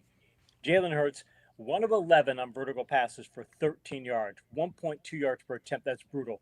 Brock Purdy and Juwan Jennings, they combined for 7 out of 11 on vertical passes for 191 yards, 17.4 yards per attempt. You got that kind of disparity. Unless you get home runs in the run game, you're going to lose the game. Yep, and obviously, they had plays to be made, too. There were 4 drops on third down for Philadelphia, but still, clunky pass offense going back a couple years now, right? And the run game. Last year, you could we talked about this earlier, Casey. Kellen Moore on first down could call a run play, get 9 yards. Kevin Patullo could call the same run play. He's getting 1 yard. That changes the dynamic of your next play call, and it was all season long where Cam Jurgens had a rough year, the center. He was just getting blown up and constantly getting pushed into the backfield. I think they didn't realize how big of a loss Becton ended up being for them at right guard. Steen, he would win at the point of attack, but didn't get any push. So, he's winning his battle kind of, but not going anywhere. So Barkley's running into a stiff wall of guys he had nowhere to go seemingly all year long. It was the most bizarre offensive season. Never fun. No fun all season long. I said There was no moment all season that you remember. The 3 moments you can remember. Jordan Davis blocked a field goal. They blocked a punt against Tampa Bay and ran that back, and they blocked the extra point against Buffalo. Other than that, there was nothing. But where I'm disappointed, Casey, it's 19-17 with about 8.5 minutes left. You're on your home field. They don't have a lot of weapons on that side. And this defense couldn't get the stops that were necessary to close that thing out. I wrote about this in my Substack. That drive, the touchdown-winning drive, it's okay, Shanahan versus Fangio, and who's going to win the play call battle. They ran what's called the Niners ran on the touchdown pass to McCaffrey. They ran what's called the Texas route combination. Long story short, Texas is where you have a player clear out down the middle of the field, and you have the running back run an angle right underneath it. It's called Texas because Mike Holmgren said if it's run against certain types of coverages, you're going to get a coverage hole as big as Texas. You don't usually run it at the 4-yard line. And McCaffrey ran it where you usually have the running back on the same side of the clear out guy so you can get there quickly. McCaffrey's on the other side. He fans across the backfield and then runs the angle route. Defense is never going to look for that. But that's the thing. You're Vic Fangio. When the game was on the line, you're at the 4-yard line. I know it's McCaffrey. I know it's tough to stop him against anything. But by the time they could figure out what was going on, there's no way you could stop him. And it's a play you just wouldn't expect that play down there. So in the ultimate game play of the game, Vic Fangio got out play called. All right. In the end, it was a painful season. Their offense was awful. They fired the coordinator. We'll see what's next. But there were other great games this weekend. One thought every game. You can check out Casey's Substack over at CaseyJoyner.com, where he has one thought on every game. He breaks them all down. And let's start with the Rams and Carolina because everybody's just counting Carolina out. It's a 10-point spread in their home building. They're down 14-0. The coach makes an early decision to go for it in his own side of the field. It doesn't work out. But here they come, and they had a lead late. They just ran out. It seems they just didn't have enough, and the Rams win 34-31. The Rams are the only team this year to score more than 500 points. Now, that make you think that it could get in a scoreboard shootout, which is a game you get each team scores 24 or more points. That's how I define it. But I've done some studies over the years and updated it for that Substack. Again, at CaseyJoyner.com. It's free right now, everybody, so go out there and check it out. Teams that score over 500 points, you get them into shootout games, their win rate since 2020 is only 58.3%. Used to be they would win those games a lot. They don't win them very much anymore. The Rams are now 3-4 in scoreboard shootouts, and they did that against Carolina, not a great team. Their defense is terrible against vertical passes, and it showed in that contest. They gave it some big plays through the air. And it's just, this is a team that's going to get in the scoreboard shootouts. And by the way, with the record that they have 3-4, if that's your record win percentage in scoreboard shootouts, if you try and win 3 games in a row like that to win the Super Bowl, you got a 7.9% chance to win. I think the Rams, they got lucky to win this one. They'll be lucky to win in the future rounds because you can't win shootouts on a consistent basis. All right, one thought every game. Let's go to Chicago and Green Bay. We'll stay on the NFC side and look at that one. I mean, this is an epic choke job again by Green Bay. I mean, just a completely mismanaged game again, which has now Matt LaFleur's job in question. And give the Bears credit. This is kind of the, hey, you're all grown up and you're all grown up. I mean, Caleb Williams, I'm not the biggest Caleb Williams guy in the world, but he certainly made plays in this game. He did. And the thing is, Bears didn't punt in that game. They did not. They had 10 drives, relatively low number. They did not punt. They lost the ball twice on downs in the second quarter. I think that Ben Johnson knew. I wrote about in the previous Substack for this one that both teams had players that were just giving up 10 points, 10 PPR points per game or more, which is an indicator that you get a bad defense, and plus a bunch of guys with 9+ yards per target. Bunch of coverage weaknesses, so you knew it was going to be a shootout game. I think Ben Johnson just knew, I got to keep going for it, and just keep pressing. So he knew that was the case, and I think that suits Chicago a little bit better than it suits Green Bay because at least he knew that's what we're going to get into. And I think Green Bay figured we get the lead and we just shut things down. And Johnson said, no, we're playing this score. We're going to play shootout for the whole game, and that was the difference. All right, one thought every game. Casey Joyner from The Athletic. And don't forget, check out his Substack right now. It's free at CaseyJoyner.com. Buffalo, Jacksonville. Games in Jacksonville. Buffalo, give them credit here. Jacksonville's got the lead. But if this is going to be the year for Buffalo, they needed this one because, man, there would be a lot of questions on what's next. And Buffalo if they didn't get it. And give them credit, they found a way to win it. They did, and they got a bunch of big plays from a bunch of players. You go look at the chart for the game, and you look at the catch chart and such. they got a bunch of big games from a bunch of players you would not expect to do well, or at least like Keon Coleman, 1 catch for 36 yards. You're getting Knox catching 3 catches for 30 yards, to 10 yards per catch, and a bunch of players were getting these double-digit yard plays. You look at the Jaguars by comparison. Parker Washington did well despite getting checked for concussion in the game. But look at Brian Thomas and Jacoby Myers combined for 3 catches for 33 yards on 6 targets. Brian Thomas is supposed to be your number one. He's supposed to be the guy. Myers has played well enough this year, got the extension, but Thomas is supposed to be your big guy. And so when it came to this game, Buffalo's getting big plays out of a bunch of people, and the Jaguars couldn't get big plays out of their top people. In the end, that was the difference. All right, let's go. One thought every game. We're moving to let's go to New England and the Chargers, which was the late game on Sunday night. Probably of the 5 games or 6 games this weekend, this was the clunky one where neither team, but the Chargers, 3 points. Greg Roman gets let go today, and the Patriots defense just outstanding. But you look at what happened with the Charger offense, their offensive line problems wrecked them all season 2, and it played out again in this game. Yeah, Roman was a scapegoat in that one because not only is the offensive line issues, you got Kamani Vidal. He's your only back. They made Hampton. He's active and he gets 2 snaps, 1 carry. Hampton didn't play in that game essentially, so it's just Vidal, and he's not good enough to. And mind you, look how far down he is in the depth chart. You go in the season. That's not who you were expecting to be your go-to guy. He's one of the fastest backs in the league, but you can't just lean on him as your bell cow. And you get that kind of situation in the banged up offensive line. Your quarterback's banged up too. There aren't many offensive coordinators who are going to do well on the road against a good Patriots defense in that situation. So I think it's a scapegoat situation for Roman. They kind of had to do it, but this game said more about the Chargers' injuries than it did anything else.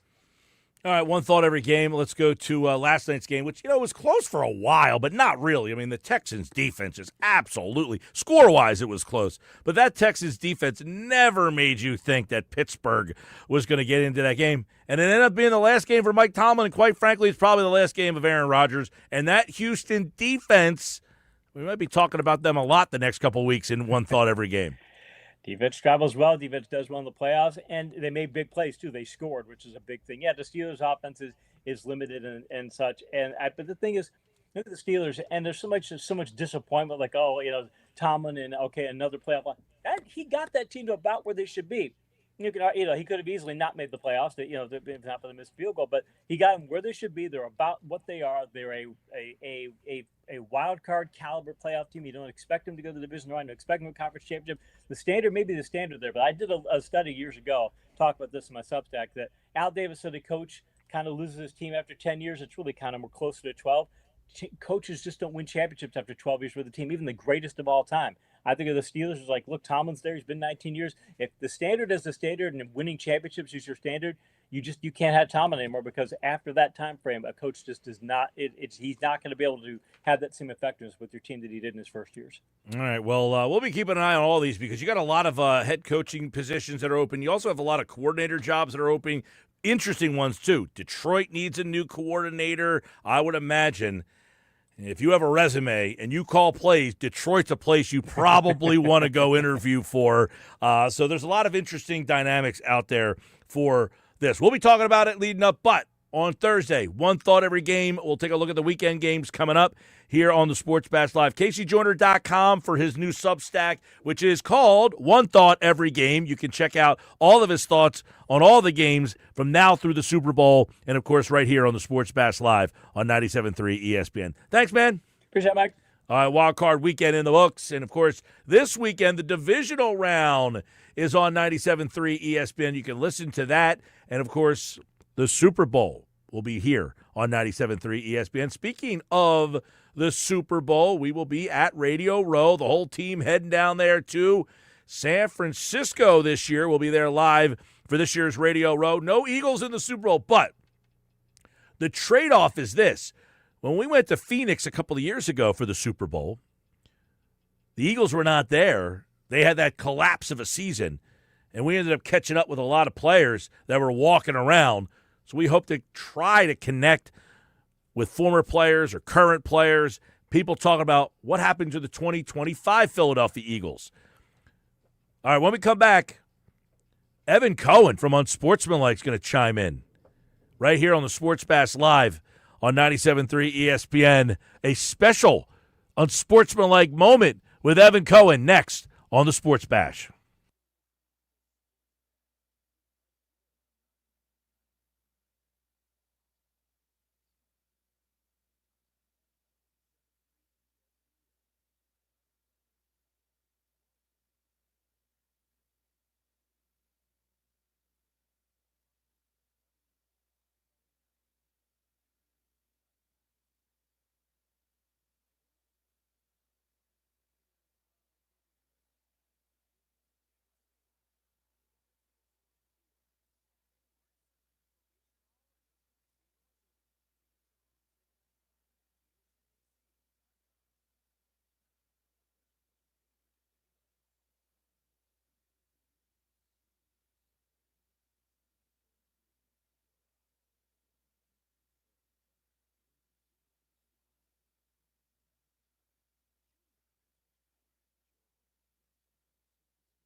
All right, 5:30 Sports Bash Live, 97.3 ESPN. The Eagles have fired Kevin Patullo. If you listen to our unsportsmanlike moment of the day on Monday, Evan Cohen offered someone to be the new offensive coordinator for Philadelphia. Is this an attractive job? We'll get into that and more. Kind of a second unsportsmanlike moment of the day. He is the host of Unsportsmanlike with Evan, Canty, and Michelle. Evan Cohen joins us right now on the Sports Bash Live on 97.3 ESPN. Happy New Year, man. I know we're outside the limitations of Happy New Year, but this is the first time I'm talking to you. Happy New Year to you. And whatever, we can say it. Who cares? Happy New Year, Mike. How is everything? Everything's good, man. So yesterday, our unsportsmanlike moment of the day was your offering of who should be the Eagles' offensive coordinator. Now, at the time, Kevin Patullo was not fired, but as of this conversation, he has officially been let go. So you believe that you have the answer of who should be the next play caller here in Philly. Yeah, let me give some background on this. And by the way, this morning, every Tuesday morning at 8 a.m., Adam Schefter joins us. And basically, if you listen closely this morning, he told you that Kevin Patullo was getting fired today. He said it without saying it. You have to listen really closely to Adam, and I encourage everybody in AC and Jersey and Philly area that listen to you to listen to that, because Adam gives you so many great nuggets. But here's what I said. Basically, there's been so many complaints, and you've experienced it more than I have, that Jalen Hurts does not have the same guy as the offensive coordinator every year. It's always someone different. Well, how do you ensure that he's going to have the same guy as the offensive coordinator for multiple years? Because if you bring in someone that's great, inevitably, like we saw with Steichen, right? He's going to get picked away, or like all the Alabama guys, he's going to get picked away, and he's going to be a head coach somewhere else because they're going to look at that Philly tree, this Kellen Moore, how good he was, and I know that, so like that's really the one that I should have brought up. But you get the point, right? Yeah. So my criteria was, how do you get someone who you know is going to be good, but you know will not get another head coaching gig? So that's like Josh McDaniels in New England, right? My answer is Frank Reich. You know he's going to be good in Philly because he's been good in Philly, and you know, based on the stops in Indy and Carolina, that no one is going to hire Frank Reich as their full-time head coach. So maybe, just maybe, they could, and I don't know about personal relationships or history or so on and so forth, but maybe, just maybe, they could knock on his door at that year in Stanford and say, we'd like you to come back, and maybe he could be that calming influence on that offense. And if they have the best offense in the NFL next year, guess what? He ain't going to get hired to be a head coach. Like if you bring in, just for example, Mike McDaniel. If you bring in the former Dolphins head coach as the OC, and they're amazing next year offensively, you're going to lose them. So the Eagles are just going to become this every other year team. Well, listen, there's a lot here, and I agree with you, and I've mentioned Frank Reich as well. But by the way, there's a lot of connection. He was obviously the offensive coordinator when they won the Super Bowl in 2017. He was also the head coach in Indianapolis, and Nick Sirianni was his offensive coordinator. So Nick essentially runs Frank's offense.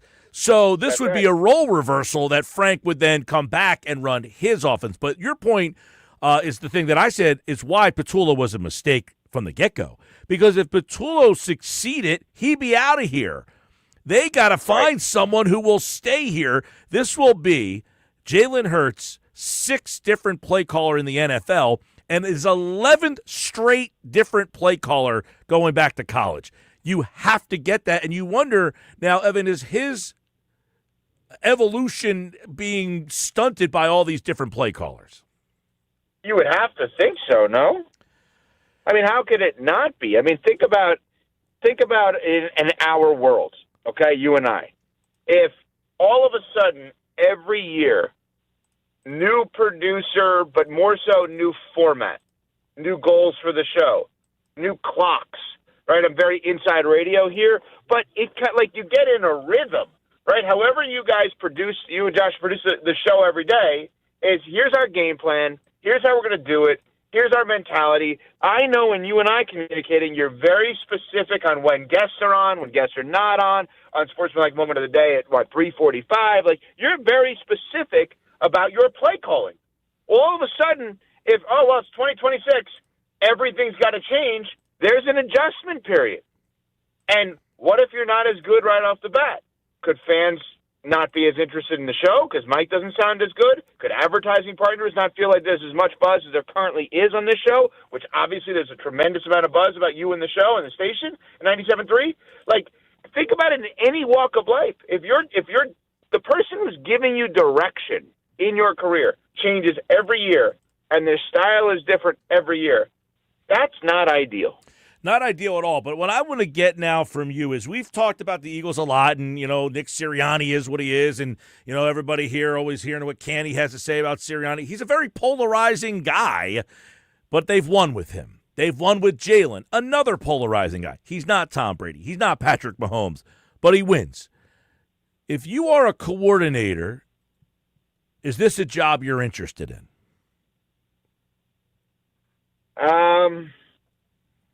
There's a lot of drama around here, if you haven't noticed.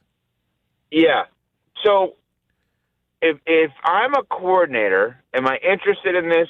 Yes, because of the fact Kellen Moore, Shane Steichen.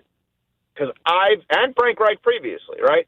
I've seen people in this role get to the Super Bowl, in two of the cases, win the Super Bowl, and become a head coach elsewhere. Now, obviously, Reich was the OC for a different team and different group than Steichen and obviously Kellen Moore. And Kellen Moore is really good, by the way. I didn't realize how good he was. I should have given him more credit. You had him as coach of the year. I got laughed at. Which, by the way, was our unsportsmanlike moment of the day that day. And I figured that one.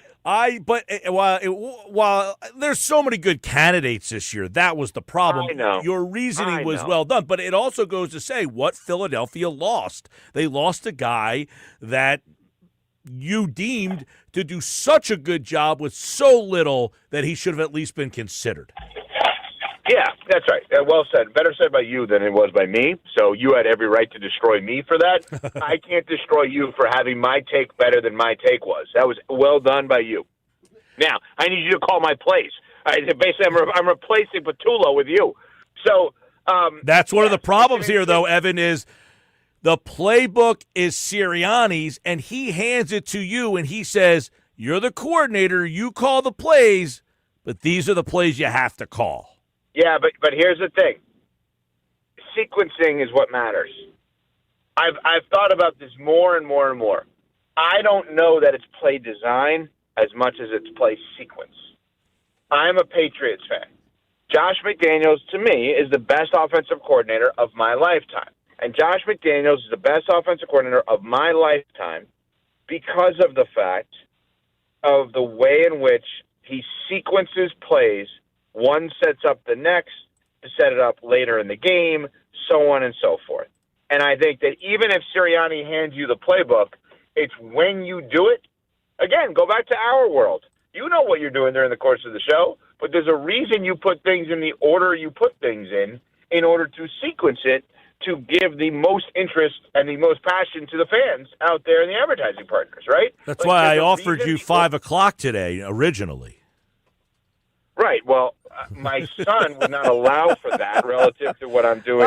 I'm just letting the people inside. It's the 5 o'clock drive home would be my highest rated moment of the day, and I felt that our conversation would be something to entertain the biggest audience we have. But this is actually, and I appreciate that, I really do, but this actually makes the point that I'm making here. You just, again, you made my point better than me.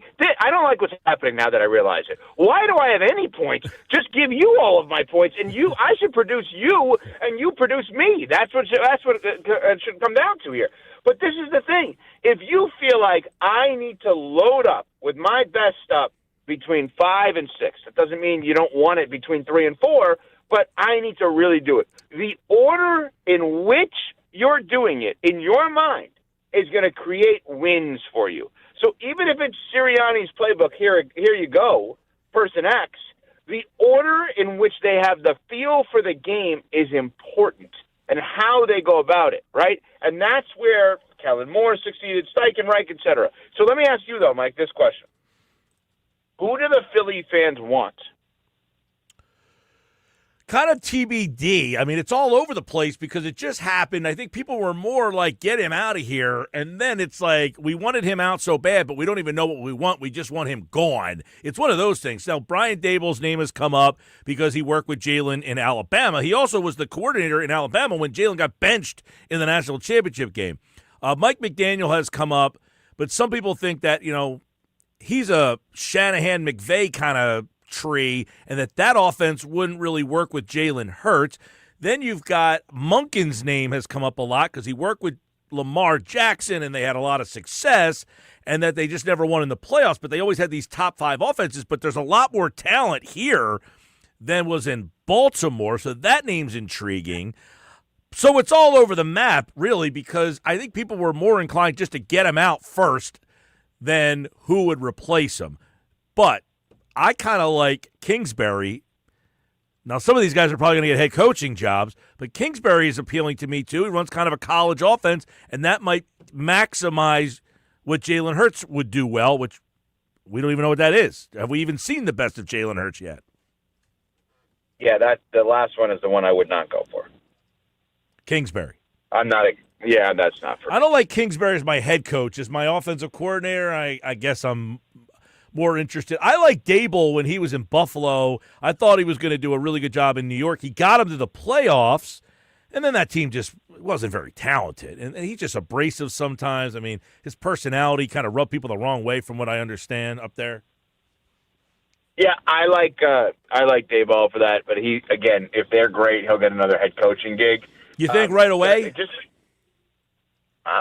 That's a good point. Could he get 2 years out of him, maybe? Right.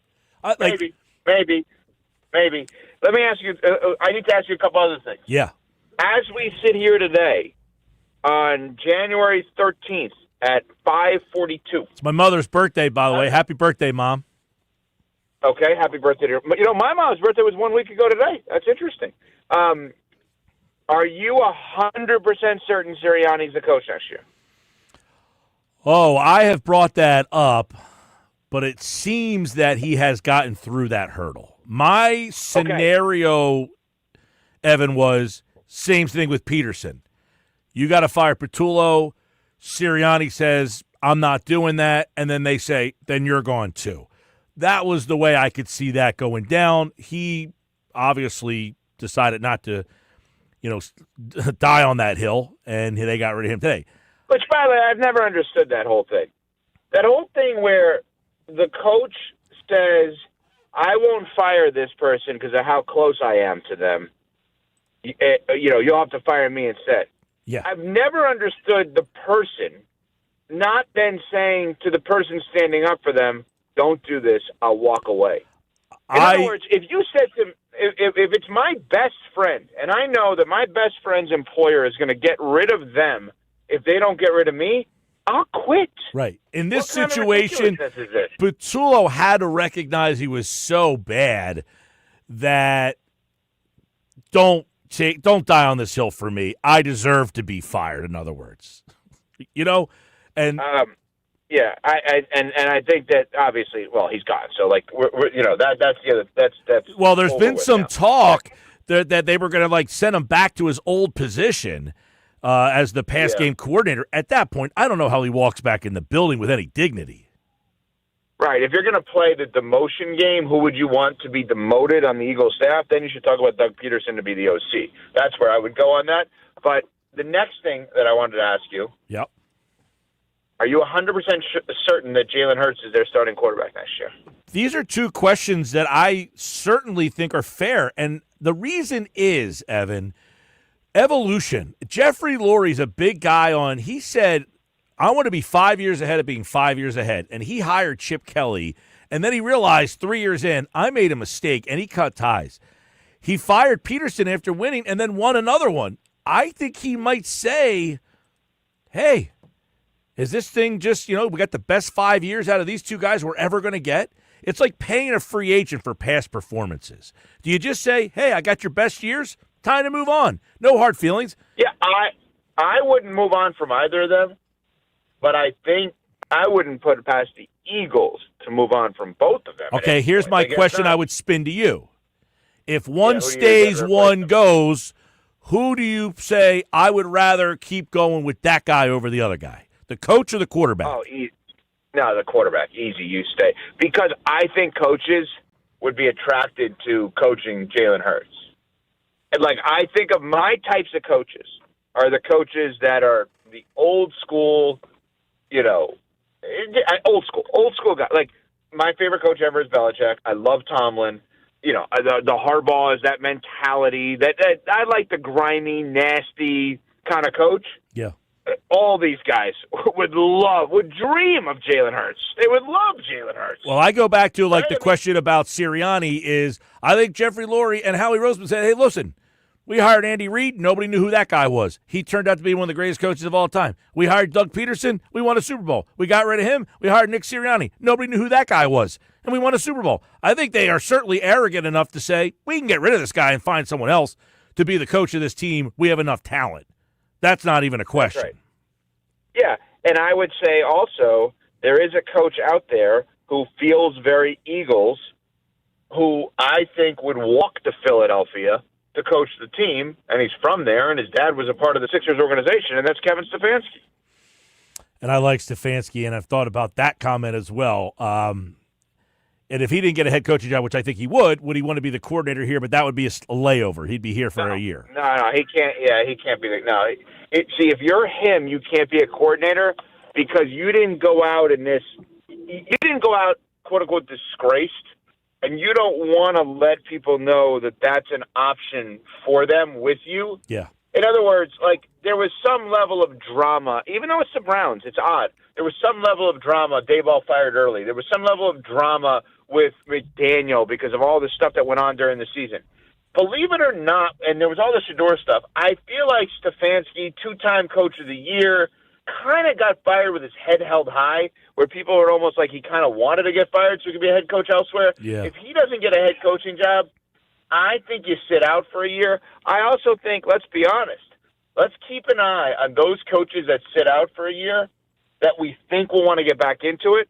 Because, Mike, maybe some of them are eyeing the Eagles saying, well, we know they're not going to do it now with Sirianni, but if they have this again next year, he's gone. Definitely. Good point. I was trying to have that all kind of file into my head of what happens. Yeah. I'll give you the examples.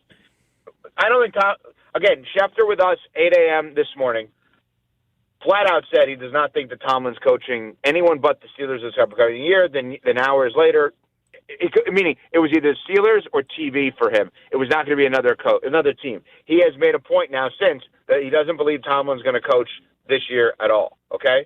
Now, if Tomlin's out there, what if Harbaugh looks at these jobs and says, you know what, I'm going to take the year. Stefanski doesn't get one that he likes.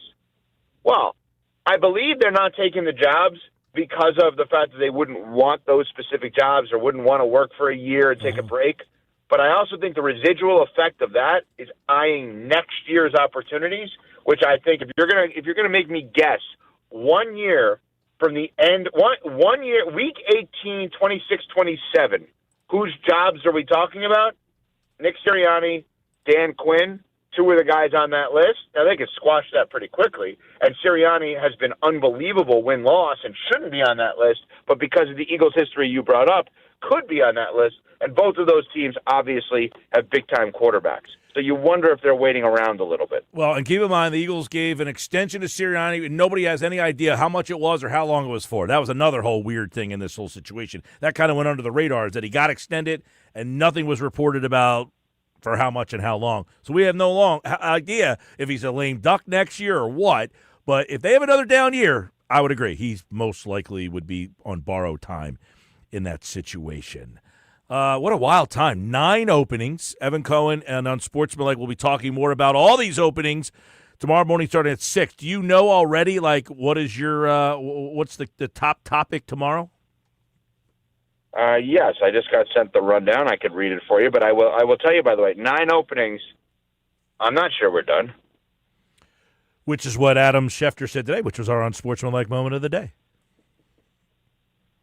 Yeah, I'm not sure we're done. Yeah. Well, listen, Which team in the playoffs? None of these teams, right, have a guy that's like if they don't get to a certain level. Buffalo. Buffalo, good one. Yes, if McDermott gets knocked out here, they possibly think about making a change. Other than that, I think everybody's probably okay. Well, I'll give you one other one. I don't think he'll do this because I don't think he's coaching. If Tomlin wants to coach in Florida and he doesn't want to coach the Dolphins and the Jaguars are not going to be open. Say that again? I don't think I don't want to say it, meaning I'm saying it without saying it because I feel badly doing this. Yeah. I think it's ridiculous for anyone to put Todd Bowles on the hot seat. Oh, okay. But Tampa's always been a job that I've thought about with him because if he doesn't want to go to Miami. Yeah, which I don't know why you'd want to go to Miami. I would rather go to Tampa than Miami, in my opinion. Not, and I don't mean locationally. I mean the teams. Yeah. I just think that Mike Tomlin is not going to do that. He's not going to angle to get Todd Bowles' job. Let's put it that way. All right, tomorrow morning, 6 to 10 a.m. on Sportsmanlike. Evan Cohen right there, Candy and Michelle. Plenty of NFL news, notes, and more. And, of course, he was kind enough to join us here on the Sports Bash Live on 97.3 ESPN. Thanks, man. Thank you. As always, I appreciate it. All right, Evan Cohen, everybody here. And you can watch and listen to on Sportsmanlike. You can watch on Sportsmanlike. That's generally how I'm doing it in the morning on one of the ESPN apps or networks or channel ESPN2. Good stuff, as always, from Evan Cohen.